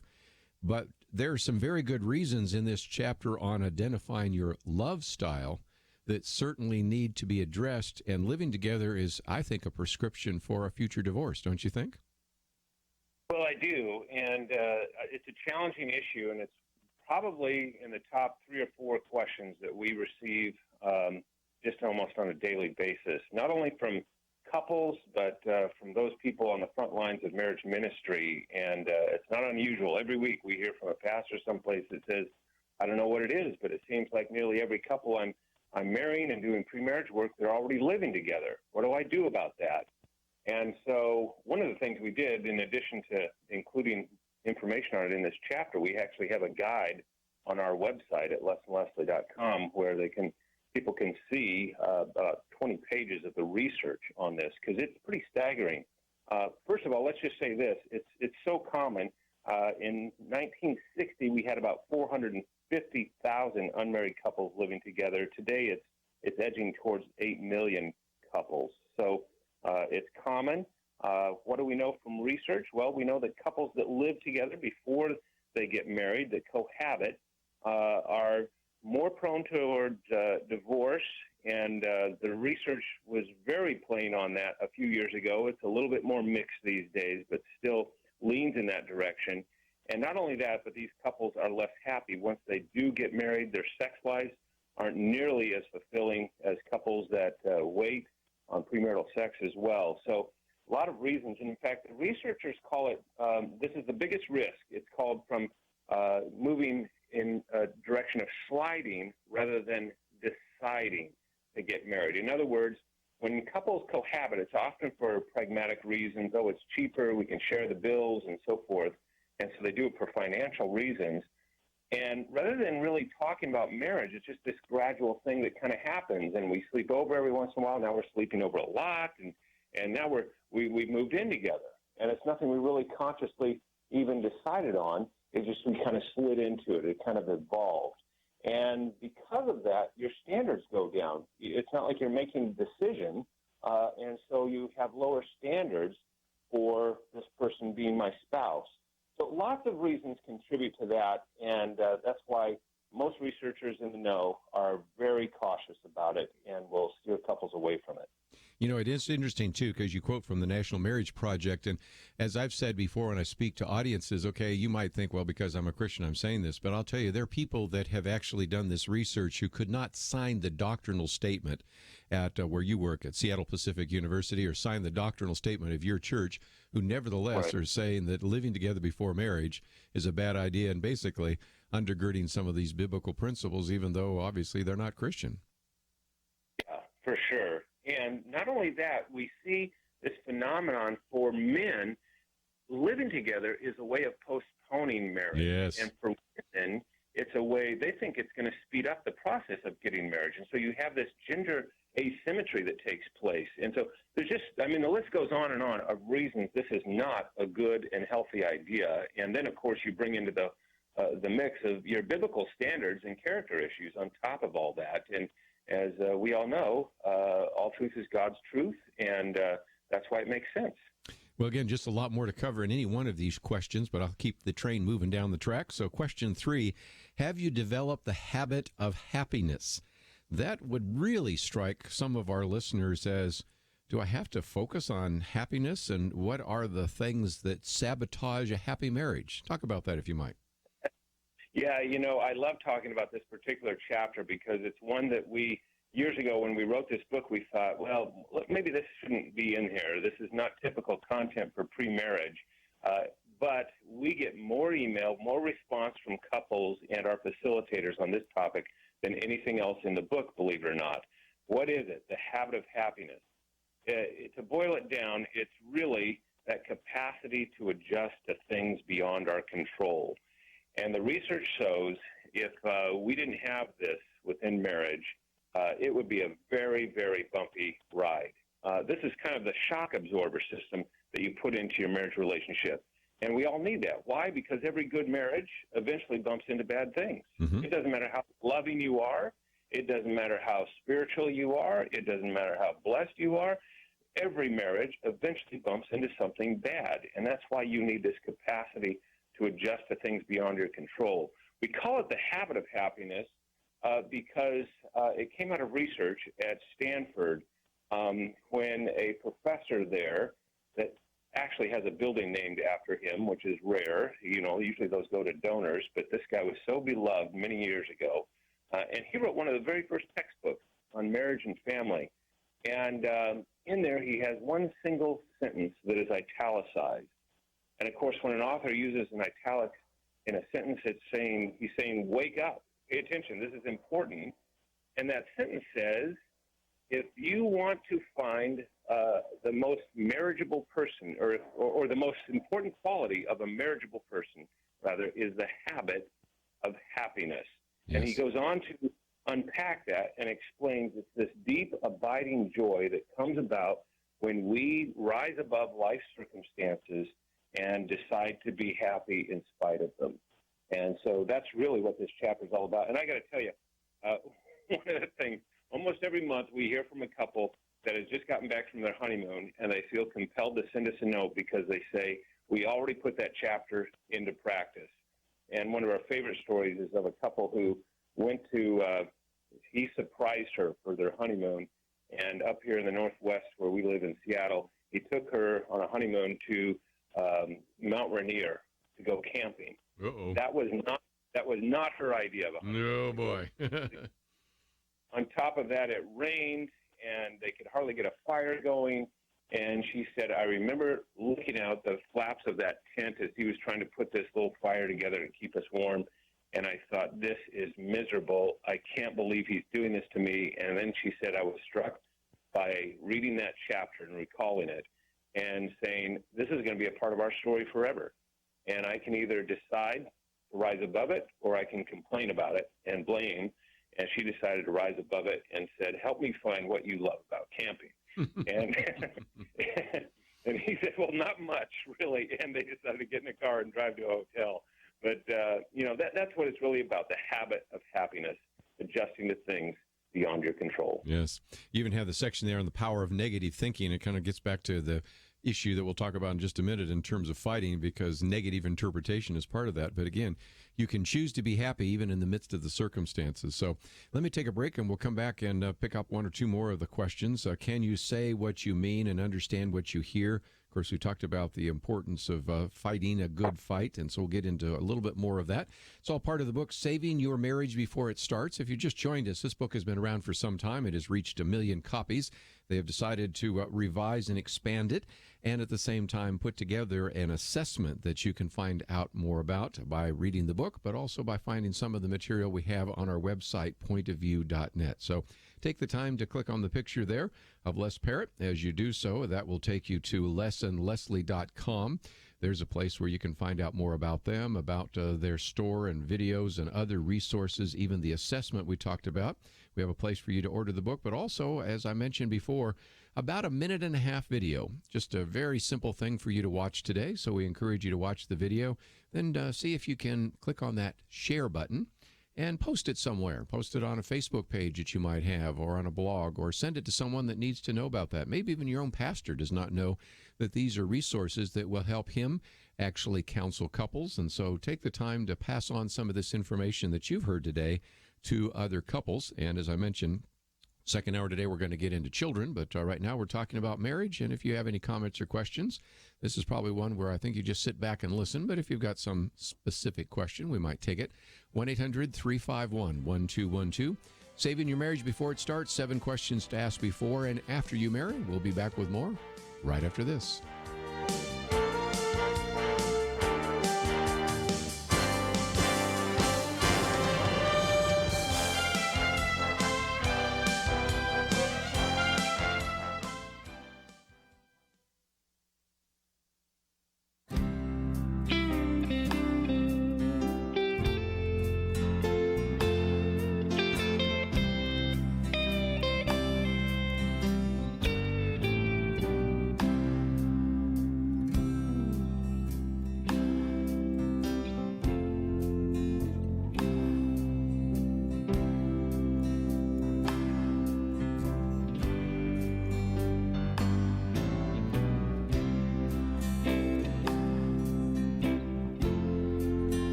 Now, back to Point of View, your listener-supported source for truth. Dr. Les Parrott with us as we talk about his book, Saving Your Marriage Before It Starts. And Les, if we can, maybe we can talk about the 2 C's. One is communication, the other is conflict. Can you say what you mean and understand what you hear? If you have good marriage communication, a lot of the problems we've talked about tend to go away, don't they? Yeah, as we often say, the sun rises and falls on communication in marriage because it's a predictor of so many other good things. If communication's going well, so many other things go well. And on the front end of marriage, I got to tell you, this is one of the most challenging topics to get into with a dating couple, an engaged couple, because they think, oh, communication, that's all we do. We go out on dates and we have great talks. We talk late at night. It's just wonderful. And they think that's what communication is. And so I often liken it to teaching an individual how to use like an Excel sheet on the computer when they have no application for it. It's just like their eyes glaze over and it's like whatever, and then they get into a job where they need to learn how to use Excel and like, hey, can you teach me that again? And the same thing happens in this area. It pays off because once they cross that proverbial threshold, they soon realize that communication begins to shift. And so this chapter is dedicated to giving them the tools. It's a skill set. This is something anybody can cultivate. And so we really get back to the basics. Remember Coach John Wooden at UCLA, yes, that same basketball coach? He did this thing on the very first day of practice where he would take about 30 minutes to teach each of these players how to put on their socks before they went on for the game. And in a real sense, that's kind of what we want to do is say, hey, let's get back to the basics here on communication. And so we really kind of drill down on two skills. And one is to clarify content. And people want to say, well, yeah, of course, clarify content to make sure you understand. But most of us don't do that too well. Mm-hmm. And then secondly, to reflect feelings. And that empathy. Is, I'm telling you, if you can do those two things, you're well on your way to communication. This doesn't have to be complicated. But that reflecting feelings, and you said that magical word, empathy. Yes. I wish we could box that. I wish we could give it to every couple that gets married as a wedding gift. Here's a box of empathy. Let it run wild throughout your marriage because it's going to change everything. It's that capacity to put ourselves in the other person's shoes. And by the way, the research shows 9 times out of 10, if we're having conflict or some kind of disagreement in marriage, if all we did was accurately see it from our spouse's perspective, that conflict would totally dissipate. That's the power of empathy. Wow. So, communication, it's the lifeblood of marriage, no doubt about that. Just before we run out of time, let's talk about conflict for just a minute. You talked about John Gottman hooking, heart measures up to individuals and heart rates. And in the past, we've used different words for it. Sometimes we call the 4 horsemen of the apocalypse. But whatever in your book, you talk about criticism, contempt, defensiveness, and stonewalling. They're all the same kind of ideas. But it's the issue where, for a moment, it's a discussion about putting the cap on the toothpaste tube, and pretty soon it's, DEFCON 3, and you're headed for nuclear meltdown. Or it's I have an argument, and he walks out of the room. So those very important elements of how to fight a good fight is what makes a good marriage. For sure, and it's inevitable. It doesn't matter how loving we are, we're going to have conflict. And every once in a while, are you like me? Every once in a while, I run into a couple that'll say, hey, we never have any conflict. Yes, we always get along. We're identical, Go ahead. And you talk about this in the book. Yeah, and I love your line because it's a line I use, but go ahead. Remind me of the line because I may not have the one. That is, you're the first couple I've ever met that actually are identical and have never had a conflict. Yeah, and I've been kind of snarky about that, but I'll tell you something. I've done some research, and I've realized there are couples that, if they're the same, what we call, in fact, Leslie, and let me back up for a second. Leslie and I do this event around the country. In fact, we'll be in Loveland, Colorado this weekend that we call Fight Night. And it's just an event. It's 3 hours, and it's a date night for couples, and it's all about conflict. And we call it Fight Night because it piques the interest of guys to come to this, in quote, marriage event. It's better than becoming soulmates or something. And so it's really fun. And one of the things in our research for that we discovered is people have fight types, a personality type, and how they cope with conflict. And there's a type that we call the conciliatory fighter. And these are people that are not very expressive, and they are pretty flexible. And if you bring 2 of those kind of people together in a marriage, they do have very little conflict because they sweep everything under the carpet. And that's not a healthy way to go about living, but those are the couples that'll say, hey, we never have any fight, as if they need a merit badge for that. The rest of us, we can, and the vast majority of us, can all identify with having conflict. We like to say conflict is the price we pay for a deeper level of intimacy. If you know how to fight a good fight, it can literally bring you closer together. And so that's what this chapter is designed to do, give you the tools for a good fight so that you can actually increase your level of connection with one another. Have you experienced that? Do you know what I'm saying when I say that idea that the conflict can actually bring you closer together? Of course. I think many people that have actually been through that, whether it's a conflict in a basketball team or whether it's a conflict in a marriage or in a business, sometimes the intimacy grows dramatically because you have to be vulnerable, authentic, and you clear the air. I think it's really very powerful. Yeah, and most newlyweds don't understand that right out of the gate because they think the goal, of course, is to avoid conflict at all costs. Yes. And that's just not healthy because, in fact, one of the things that Gottman found in his research, big difference between criticism and complaining. In fact, he found that complaining is actually good for your marriage. And that's good news for all of us whiners that are tuned in here today because we need to be authentic. We need to be real. We need to say what's on our mind and express that. But that's different than criticizing our partner. So it's the difference between saying you always make us late versus saying I feel frustrated when we're late to things that really matter to me. That's the difference between criticism and complaining. So getting that out there in the open, that can stir up some things. But as you learn to hone your conflict management skills, it can actually bring you closer together. Very good. Well, we're just out of time, and again, there are so many other questions to ask, but that's why people need to get a copy of the book.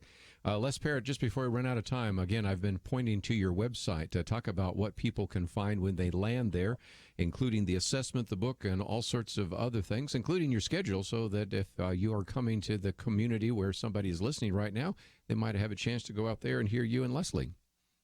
Yeah, absolutely. Like I said, we'll be in Colorado this weekend, and then later this next week, we're going to be with the Duck Dynasty guys down there in Louisiana and on and on. So they can find our schedule at lesandleslie.com.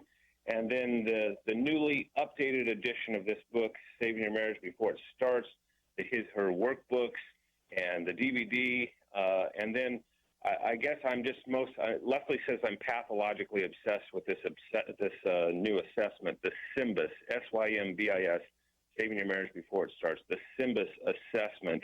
And all that's right there at lesandleslie.com, and I hope folks will check it out. Well, again, I will certainly endorse the assessment, a 300-item questionnaire. Take it online individually, produces 15-page report on the couple's relationship. This is just one more tool to put in the hands of those of you that are ministering to couples that are going to be newlyweds, and also a great tool for you to use as well. That's all we have for today, but Les, thank you for joining us. Let's do it again sometime. It's always a pleasure. Thanks so much. We will take a break, and when we come back, we're going to move into a different topic, and that is bonding with your child through boundaries. June Hunt will be with us in studio. We'll also have Peggy-Sue Wells by phone, and we're going to really kind of change topics a little bit. But again, this is just an attempt to strengthen our families, strengthen our marriages. And if you want to know more about that, visit our website, pointofview.net.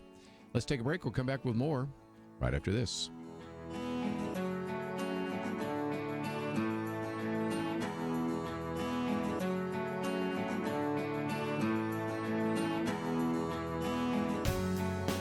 Is religious freedom still a cornerstone of the Republic, or has it effectively been crushed by the forces of tolerance?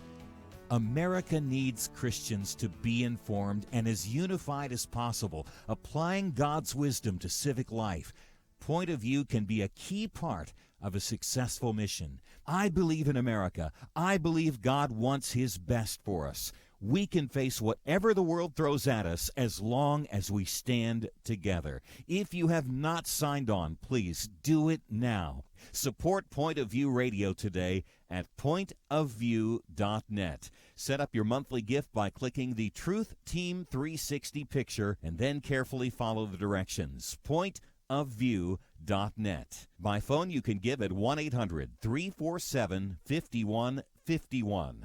800-347-5151. Or mail that first donation to Point of View, Box 30, Dallas, Texas 75221. Box 30, Dallas 75221. Or call us 800-347-5151. Point of View will continue after this.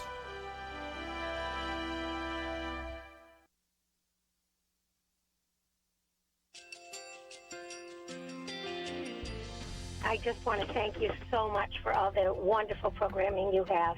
You're just absolutely fantastic. I recently started listening to Point of View, and I really found it interesting because of the different subjects you cover. Thank you for that. I really appreciate everything that you do in keeping us informed. Thank you, Kerby, for everything that you have been doing. I appreciate all the work that you're doing, advocating for the Word of God. Thank you so much.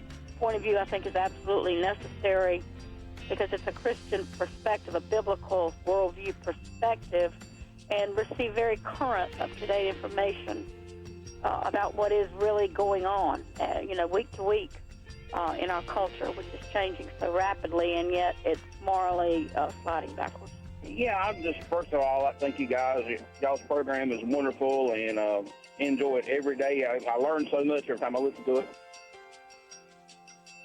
Point of View Radio Talk Show.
Hi, this is Kerby Anderson. You know, each day we take on the tough issues and provide a biblical perspective to them. The topics we cover are wide-ranging: apologetics, theology, prophecy, creation and evolution, intelligent design, marriage, family, child-rearing, the millennial generation, friends and society, politics, economics, business, religious liberty, the Constitution, public policy, foreign policy, military policy, tensions in the Middle East, abortion, homosexuality, pornography, sexual ethics, media, technology, history, and America's godly heritage.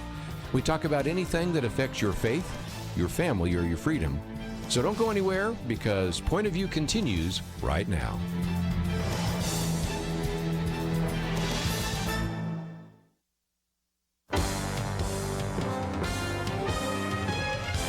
Across America, live. This is Point of View.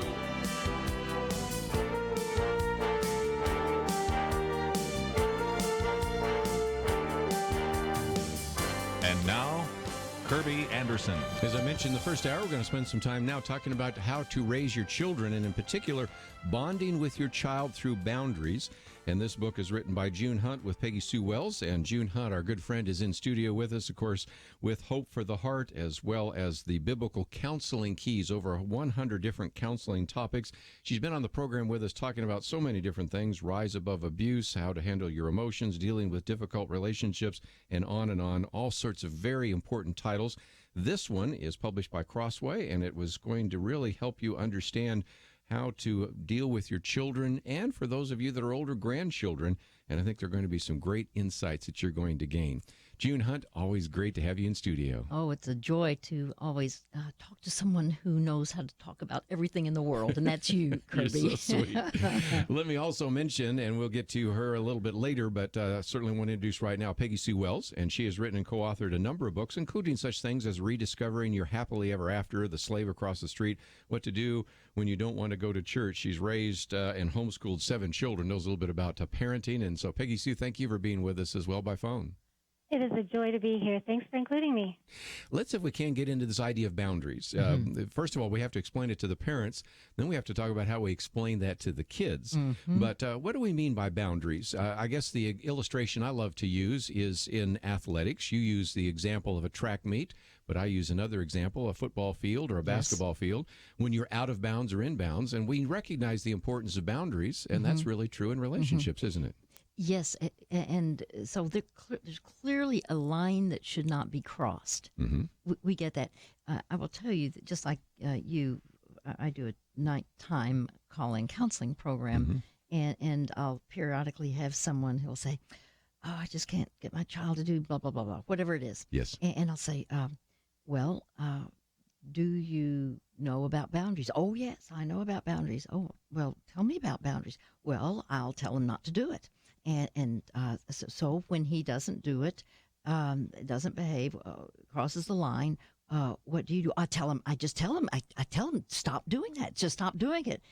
And so that lets me know they really don't understand the concept of boundaries. Now, you've already used the illustration of athletics. Did you play I did. Football? Played basketball, things like that, okay. yeah. Okay, what happens then if you're dribbling and then you step out on the sideline? Well, then you're out of bounds, and the ball goes to the other team. Yes. The other team. So there is a repercussion. Yeah, repercussions. Now, what we have are 2 R's. People get that there is a line that shouldn't be crossed, but they miss the second most important part of this, which is a repercussion, or if you are dribbling and you're able to make a swish and get that ball right in the net, the reward is you get to keep dribbling and then shooting until you can hopefully make the score. Now, think about repercussion, reward, repercussion, reward, repercussion, reward. Unfortunately, this is where, a parent will get kind of squeamish. It's like, well, but like what? Well, so now we give them illustrations. And to be very candid, I have been a youth director, so I wrote a book called Bonding with Your Teen Through Boundaries. Right.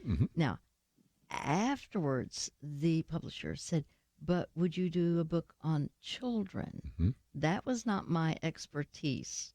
We're talking about whether it's a 3-year-old to maybe a 12-year-old. But the point is, that's why I pulled in Peggy-Sue Wells, because she has homeschooled 7 children. Mm-hmm. Yes, 1, 2, 3, 4, 5, 6, 7.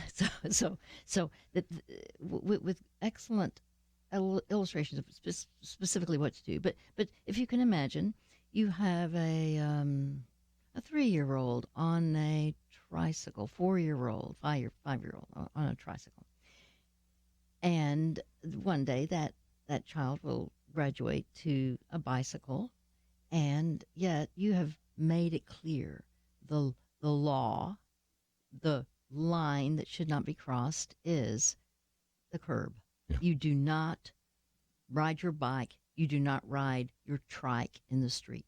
Mm-hmm. And you've made it abundantly clear. And now you're looking outside the window, Kerby, and all of a sudden you see sweet little Catherine, your daughter, in the middle of the street. And yes. so this is dangerous. Yes. Not that she understands it, not that she comprehends it, but there is a rightful obedience that children must learn, because they don't know the dangers that beset them, that are lurking in their pathway. So now you have a choice. What do? You could say, honey, just come back here. Well, okay, if your honey is fine, but that's really probably not going to do it. That's right. If you are a conscientious, loving dad, which you are, you would say, honey, I want you to be able to be with your friends on their trikes or their bikes, whatever it is, but you have chosen now for the next 3 days not to ride your bike. Mm-hmm. And honey, I want you to be able to do that, but to be with your friends, to play, but this is your choice. Now, you've already told her ahead of time. This is the value of this. You tell her ahead of time. You tell him, your son, you don't ride your bike in the street. There are many, many deaths that occur, and it's tragic, but they don't know that danger as reality. And that's why you are the parent. That's why you're the major and your child is the minor. So the issue here is, you say, son, here's your bike. We love giving it to you for Christmas. There is a rule, and it is a hard and fast rule.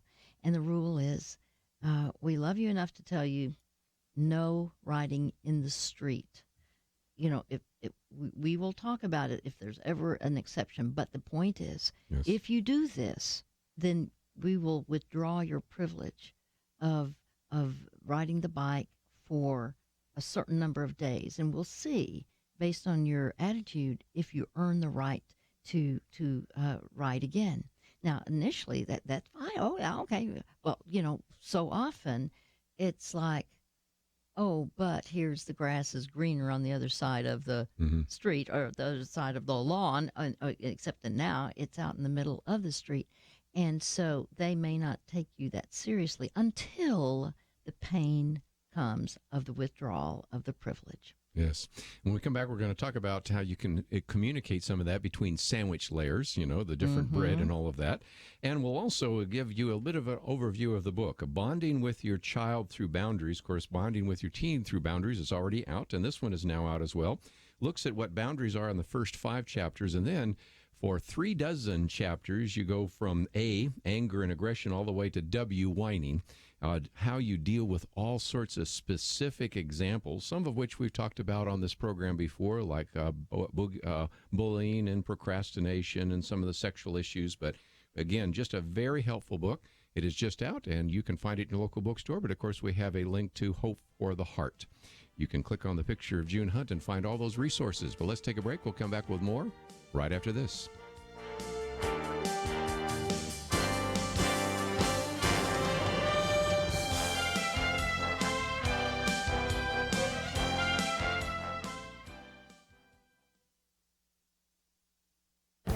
This is Viewpoints with Kerby Anderson.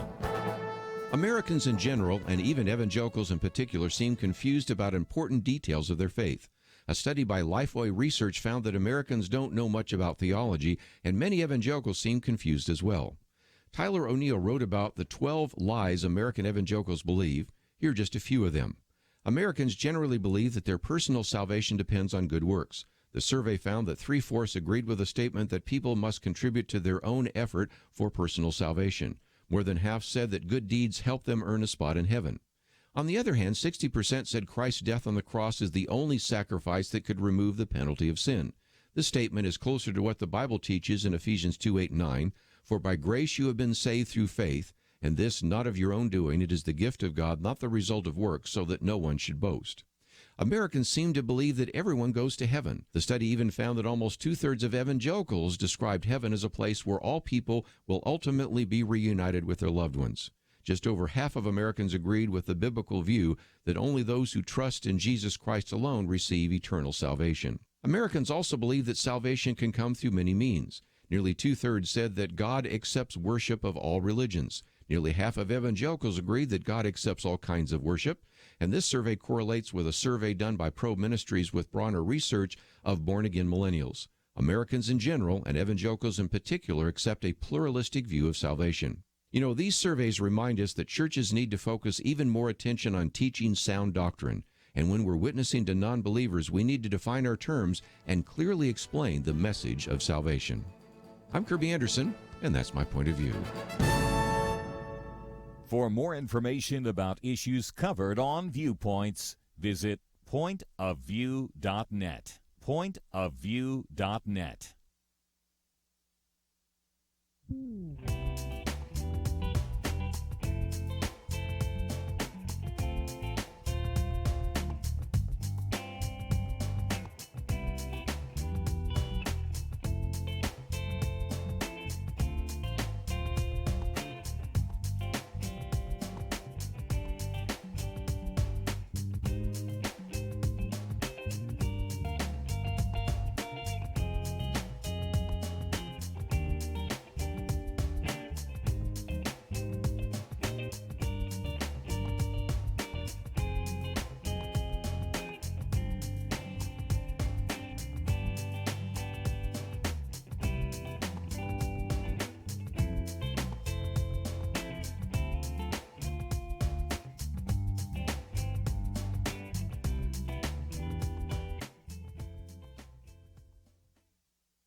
You're listening to Point of View, your listener-supported source for truth. New book out, and I would really recommend it to those of you that are raising children, but even those of you that maybe are in ministry with the young people, because it's talking about bonding with your child through boundaries. It's published by Crossway Books. You can look for it in your local bookstore, but we have a link to Hope for the Heart, so you can find out more there. In studio with me, June Hunt, also by phone, Peggy-Sue Wells. Peggy-Sue, I introduced you as a mother of 7 children. You've raised them, or reared them as we would say, and homeschooled them. What would you say about this issue of boundaries? What do we need to know about in terms of bringing our children to maturity in Christ? I loved the style of parenting because it really made parenting automatic, and it provided an instantaneous mutual respect between parent and children. For parents, our job is to train them so that as they grow up, when they become adults, they can make wise decisions, that they'll know Christ as their Savior. And part of that happens from the very beginning. So I started off by telling my kids what to do. And there was a lot of confidence for them when they knew what to do. So we started out with a short list. You don't call a sibling a bad name. You don't hit. You don't steal, which is taking something that doesn't belong to yours, including if it belongs to a sibling. And you don't on purpose disobey mom. So we would be, let's say, going to the grocery store, and I took all 7 with me, and we actually had a good time going. But I told them before we went in, we're going to go shopping, we have our list, and you're going to see things there that you want. So I want you to go ahead, and if you want to ask for that, you can. And I'm going to say to you yes or no, and then we're done. We're not going to, keep whining about it. Whining about it is going to get us back to sit out in the car for a little while until we're ready to go back in. So the kids would see something that they would want, and I would say, you know what, thanks for asking, but right now, this time it's no. And other times I'd say, oh, thanks for asking. That is a really good thing to pick up for, what we're going to do for dinner this week. So it gave the children a voice, but it also taught them how to ask and how to be respectful for one another. And we would be sometimes in the car going someplace, and because they knew the rules, I could hear somebody scrapping in the back, and so I could just, like, from the front of the van, just say, hey, are you doing what's right? And then there was that moment to stop and check and say, am I being unkind? Am I hitting? Am I, whatever? And so they could stop and they could check, and then they could make a shift. If they chose not to make a shift, well, then we had repercussions. But it was because I told them what to do. They knew the rewards for staying within those boundaries, and they knew that there was going to be a repercussion for going outside. Peggy-Sue, I'm thinking right now there are a number of mothers and fathers saying, can you come over to our house? Because they've all had the situation with the meltdown in the candy aisle, the meltdown in the cereal aisle. But again, when you make it very clear on the front end what the rules are, and back to, again, the rewards and repercussions, right, yes, June? Exactly. Makes it a little easier, doesn't it? It made it so much easier for the children, too, because they knew what to do. And as kids grow up, the neighbor across the street goes on vacation, and she'll say, hey, can your kids come, feed the cat once in a while or water the plants? And I would look at my kids and go, you know what? You certainly can, as long as you have kept your chore up. Everybody had one chore that they did each day. When your chore is kept up at home, then you have shown me that you are capable of doing something outside the home for the neighbor. So the kids knew what to do, and it just made it so much easier for them to move forward in their life and be able to become, right now, functioning, personally responsible adults. June? One of the things that, unfortunately, many parents think, well, boundaries is just too complex. The kids won't understand that. No. Bathrooms have doors. Cribs have sides. Streets have curbs. And, one of the things that we explain, and this is huge to explain, is that we live in a world of boundaries. Mm-hmm. One thing that you could tell your son, your daughter, when I drive the car, there is a curb. I am not allowed to drive on the sidewalk. If there's a policeman there, well, you tell me, Kerby, if a policeman is watching you drive on the sidewalk, what could happen? I think you are going to actually see some red lights and also endure a lot of questions and eventually receive a ticket, if not more, right? Yes, and if you're belligerent, you can be taken into jail, and you could conceivably, depending on what you're doing, lose your license for a period of time, suspended. You could harm somebody, you could hit someone, you could kill someone, you could hit property. So the truth is, just because you want to do something that is not allowed, that doesn't give justification to do it. Now, I have a way of, my favorite way of doing this, and I don't care if it's little kids or big kids as in adults. Imagine a goldfish bowl. And here's this little goldfish, and he's swimming in the goldfish bowl. And he says, I don't like the boundary of this bowl. Yeah. This bowl is limiting. I should be free from this boundary of the bowl. And so he flips his fin and flaps his tail, and he begins to jump a little bit, just a little bit, jumps here, jumps there a little bit. Finally, he jumps out of the bowl. He's free. He's free. And what happens? He's dead. He's dead. He's dead. Yes, there's a way, the Bible says, this is Proverbs 14:12. There's a way that seems right, but in the end, it leads to death. It does. So, we can rationalize and think there's no big deal about this. I can do this. I don't care what Dad says. I don't care what Mom says. It's vital that we help them early on before they get into very serious trouble. Because, you see, if they establish a pattern of disobedience and we let them get away with it, then they disrespect you as the rule giver, and they will literally disown their own personal responsibility. Let's, if we can, for just a minute, talk about how to communicate this. And there is a wonderful little diagram in your book, and it's a sandwich. And I think all of us have heard over the years that sometimes if you're going to have a criticism, you have to maybe sandwich it with some kind of appreciation of these kinds of things. But let's take the example you used there. You might have a young person that will take it out of riding their bike, riding their skateboard, but they leave it out all the time. And if you hit that skateboard, you'll go upended. So how would you communicate that? You have a bread of appreciation, the meat of the matter, and then a bread of encouragement.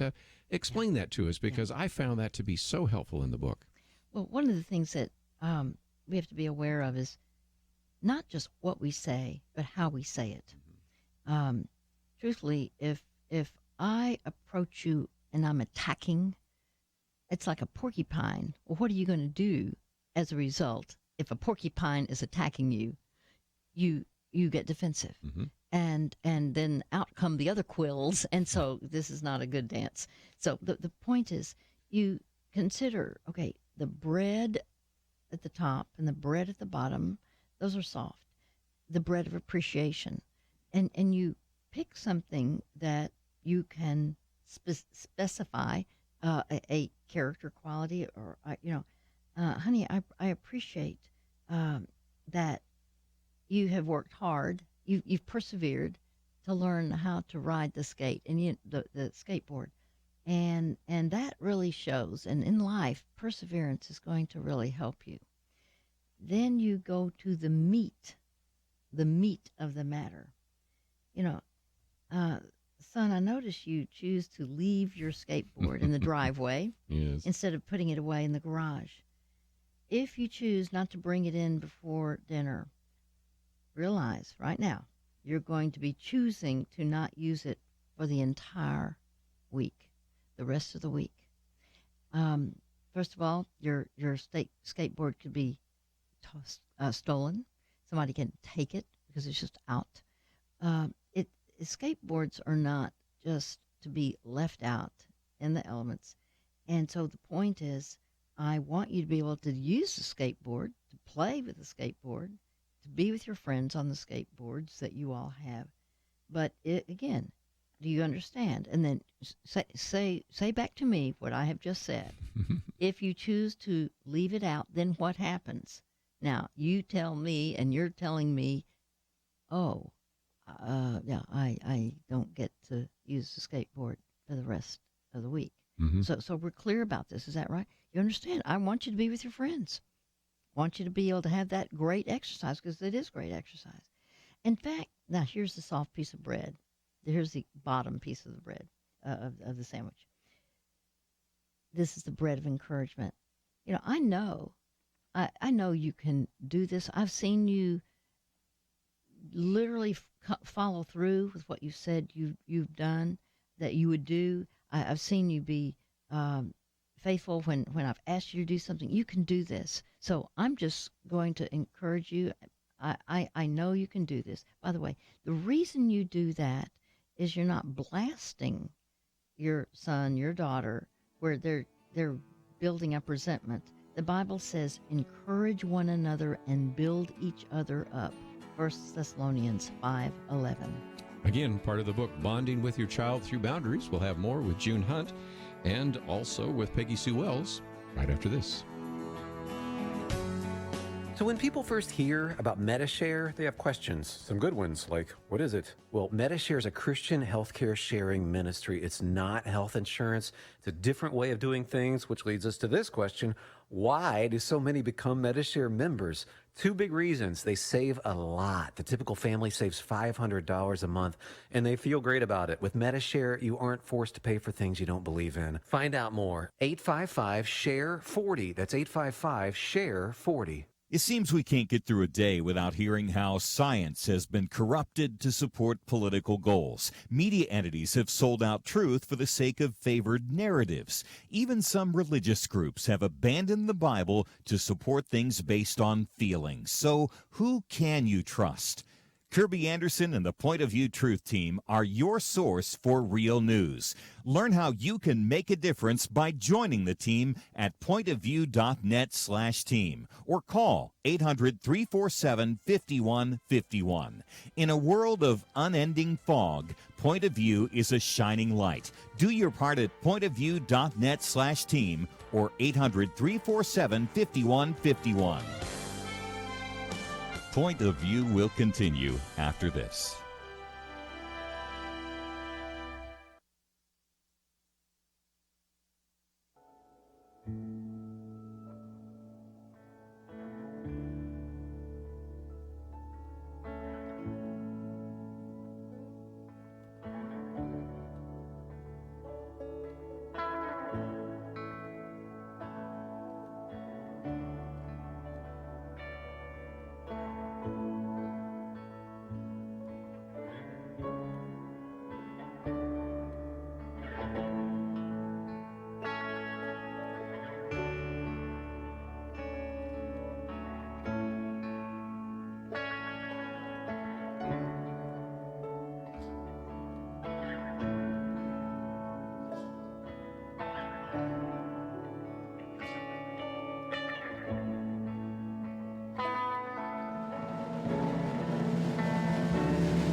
You are listening to Point of View.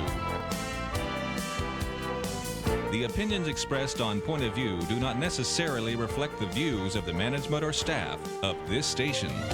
And now, here again is Kerby Anderson. Privileged to have in studio with us today June Hunt, and also by phone Peggy-Sue Wells. The book is entitled Bonding with Your Child Through Boundaries. June Hunt with Peggy-Sue Wells, and we've mentioned a little bit about them, and we have links to both of their websites here. And I thought before we get into some of the specifics, and again, if you're just joining us, the first 5 chapters kind of talk about what boundaries are all about. We've had that conversation. Then we have building beneficial boundaries, and it goes from A to W, from anger and aggression and backtalk and bedtime battles and biting and bullying, all the way down to, tardiness and temper tantrums and whining. So from A to W. Now, just before we get into that, there are some things, and June, I'll come to you first, and then to Peggy-Sue. You talk about the idea of tokens. Explain that, if you might. Call it token economy. Really, this is my niece. She is the most well-behaved children I've ever seen in my life. She has 6, and some are little bitty, but the point is, I was just amazed, and I asked her about how does she do this? What does she use? And she described, and we described this in the book. You start out looking at your children, and you catch them doing good, because you know that if they are surprised that you notice something that they did that was thoughtful, that was helping one of the other kids, it will surprise them, and then they get a token. That could be, if you will, like one of those, like a poker chip or whatever. It could be beans, but the point is, the more that they collect as kids, for each one of them, they'll have their own container. The more they collect, the more they can trade in for something that they would really want, such as it could be a puzzle, it could be a certain toy, a doll, it could be a special treat of having ice cream with daddy, just the two of them, or with mom, So what's interesting is then they learn to just start being thoughtful and do things that are not asked for. And if there is disobedience, let's say all of a sudden there's hitting or something that happens, then tokens can be removed. So there is a payoff, if you will, for doing good. Now, in real life living, we learn that. We learn even the biblical principle, it is more blessed to give than receive. What a joy when you learn that as an adult. But kids don't start out there, but this helps them in their living of life as kids among other kids and being a part of a family. Now, Peggy-Sue, you have done this in not with tokens.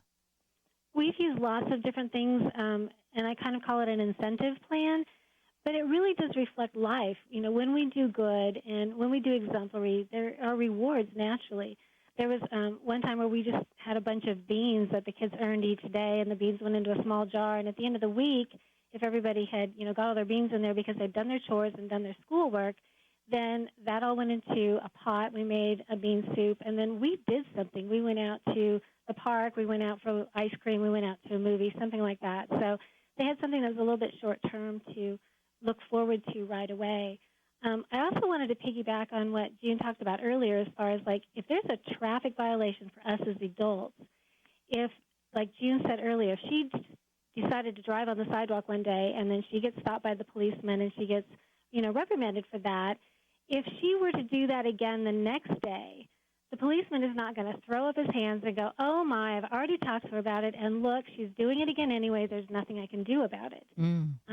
We have to be consistent with our boundaries because we're going to have some kids that just need to know where the boundaries are, and they're fine, and other kids are going to keep poking it, and they're going to poke it and see if it really is consistent, that if I am a parent, am going to be consistent. And I had a son that in particular wanted to know if the same rules that he had with us as a family in our home, if those held when we were outside the family. And so for him, what he was going to see right then was if he acted out, was I going to be embarrassed? Was I going to be somebody who was afraid of public embarrassment, or was I worried about being disliked by him so that then I would back down? So it was very, very important for me that I showed him that the same boundaries that we had at home were also the same ones that we were going to have in front of people or out in public, too, in the same way that our traffic boundaries and our sports boundaries, they're going to be the same all the time. So we have to be careful not to be what June has titled a peace at any price parent. Right. And they're the one who just doesn't want to risk their child not liking them or risk that they're going to be embarrassed in public, so we give in. Or the second time or the third time the kid pushes the boundary, it's like, we left that skateboard out 3 times this week. So does the parent give up? And it's like, no, we don't. So June has this wonderful list in the book about how can you tell if you're a permissive peace at any price parent. And there's several questions there that you ask. One is, do you avoid confronting your child's negative behavior? Right. And I would add, whether that's in public or at home, do you fail to discuss uncomfortable situations with your child? Do you easily give in to your child's whining or tantrums? Yeah. And I bring those up because they're so common for all parents. Yeah, I've talked with many parents who say, "Oh, I just don't have a heart to do that." I'm just a softie, and it's like, well, I'm really being loving toward my child. No, you're not being loving toward your child. You're training them to disobey. You're training them to be undisciplined. Now, I'm going to use a phrase that I think is the most important sentence in the entire book. External boundaries are designed to build internal character. Right. Now, I'm going to say that again. External boundaries, saying, don't cross the line here. If you do, there's a repercussion. If you stay within the line, there's a reward. Okay. External boundaries are designed to build internal character. You will not be there for the rest of that child's life, most likely. You're going to be somewhere else. They're going to be in school. They're going to be in college or working at a trade or whatever it is. You're not going to be their parent as a dependent, for that child as a dependent. You need to view your role as preparing your kite for flight. You need to view that your role as a parent is to prepare your child to live independently of you. And the best illustration I know is when I was working on the teen book. I happened to sit by a college student on a plane. Didn't know him at all. And I just finished the manuscript and was ready to turn it in. And I said to this young man, he identified himself as an A&M college student. And I said, did your parents ever have boundaries with you where actually they followed through with the boundary where there was a repercussion? And he said, oh, yes. I said, well, could you tell me what the situation was? He said, well, yeah. He said, one night I moseyed in at 2 a.m. My curfew was midnight. Oops. And he said, both of my parents were up. And he said, that surprised me. He told me he thought he could sneak in. Instead, he said, I was suspended from driving for 2 weeks, and I was told I had to get rides to school however I could, and for extracurricular activities, I was not allowed to use the car. I said, did you consider that excessive at the time? He said, yeah, all kids do. And I said, well, what has happened as a result of that? He said, at A&M, I learned to watch my watch like a hawk. He said, my parents are great. That was his final statement to me. I think my parents are great. There is a value that kids have when they've learned something from you, and when it applies to their lives, especially when they see, aha, I see I've changed here, and they can feel proud about their accomplishment. Outstanding. Let's take a break. When we come back, we'll continue our conversation today with June Hunt and Peggy-Sue Wells. The book is entitled Bonding with Your Child Through Boundaries. And again, first 5 chapters are what are boundaries all about. We've spent a lot of time on the kind of general topics, but then 3 dozen different topics from anger and biting and bullying and chores and all sorts of questions about clothes, as well as homework hassles and lying and music matters and peer pressure and profanity, and all the way down to temper tantrums and whining. Lots of great material. Again, you will probably read the first few chapters to get the point, and then go to that specific chapter to look for advice. And we'll continue our conversation right after this.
Now, back to Point of View, your listener-supported source for truth. Back for a few more minutes, and if you'd like to join us, we might be able to get on a phone call, but if not, I would certainly encourage you to make some connections with both of our authors here today, June Hunt and Hope for the Heart. We have the link there, and you're going to find some great information. This book, Bonding with Your Child Through Boundaries, written by June Hunt and Peggy-Sue Wells, and again, it is published by Crossway Books. And Peggy-Sue, may come to you. I'll just want to pick out one of the topical chapters, and there's one on car etiquette in chapter 11. And for people that don't have the book in front of them right now, you have sort of the question of how much do you tolerate, how much can you do, what can you do, then some wisdom from God's Word, and then some related chapters. But you talked a little bit about the children in the store, but also the children in the car. That's where sometimes they know that you can't do very much. You can't reach around and spank them. You can't reach them. You're in traffic. So that's oftentimes where the children act up. So what would you say to listeners right now, moms or dads in carpools and others that are struggling with car etiquette?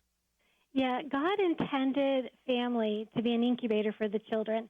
And so it's a place for kids to explore their world and for them to become all that He created them to be. So within that safe nest, for me as a parent, my role is to nurture their potential, to discourage their defiance, and to focus on their strengths. And we talked a little bit ago about some of these kids are going to just push that boundary a little bit. They're just going to want to know. My kids knew what the car rules were. We're going to be quiet. We're not going to be distracting. We're not going to hit anybody else. We're not going to call anybody a name. Nothing gets thrown in the car. And we also knew that we took turns talking. We didn't interrupt one another.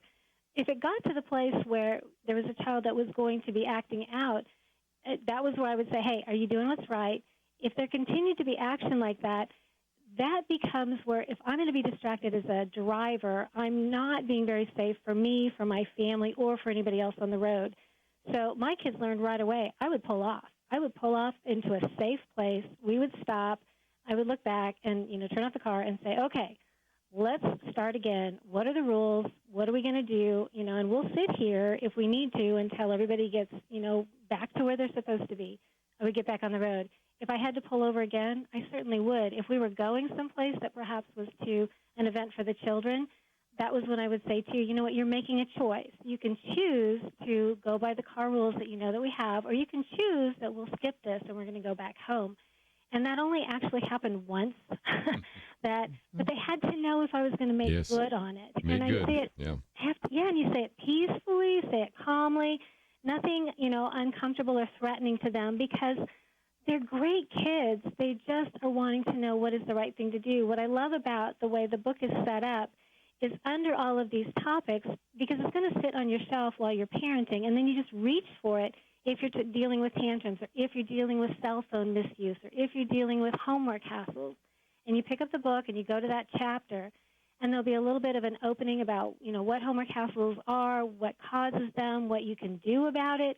And then it tells you, several options for suggestions, but then it gives for the parent exactly what you can say to this child, so that you explain very clearly how things are, what's going to happen if they do, what's going to happen if they don't.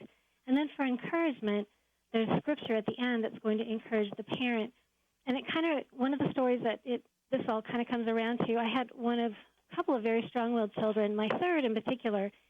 And once you get those strong-willed children going in the right direction, because they have pushed on each side of the boundaries to know that they're consistent, then there's a confidence, and those kids move forward.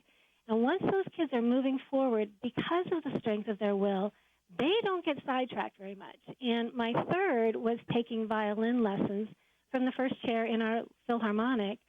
And he called her one day, and he said, you know what? He said, you spending a lot of time fiddling because she was performing that way and was earning her some money. And he said, but I don't think you're very focused on your classical music, so I just think maybe you should just quit lessons classically and you just go fiddle. Well, as a mom, I'm like, oh, my, fine. We just won't come back. I was really hurt for my child. And so she hung up the phone, and I said, okay. And Holly said to me, no, Mom. She said, I want to do both. I want to fiddle, and I want to do classical. Now, this is an intermediate school kid.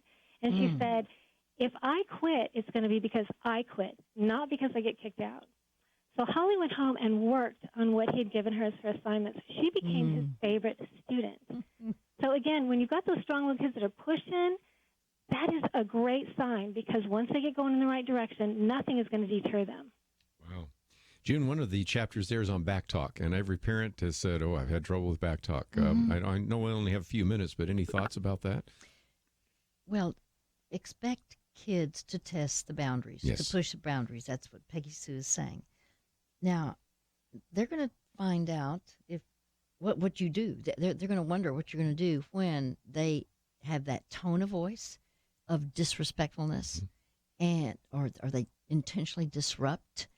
And it is your turn then to say, honey, I know that you can be very respectful. I can think of multiple times, and you can mention one if you wish, just very briefly. But since you've chosen to be disrespectful, I suppose then you need now to not be with anyone for a period of time.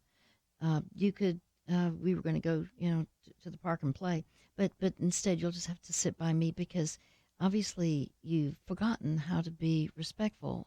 And so you've chosen now to not be able to play on the swings, on the seesaw, on the merry-go-round, and I'm so sorry because I'd love for you to play, but you're just going to sit right by me, and then when I go and push one of the kids on the swing, you'll just have to stay sitting because you apparently have chosen to forget. You've chosen to forget to be respectful, and that's not going to help our family. It's not going to help you. And, we'll see then tomorrow if how it is, if you're going to even be able to go out and play at all with your other friends. But if you're going to be disrespectful, then you have chosen. And here is the key. This is the huge benefit of boundaries. It's you've chosen the repercussion. Yes, This I love is that. where the parents they hate to wear the black hat. I call it the black hat.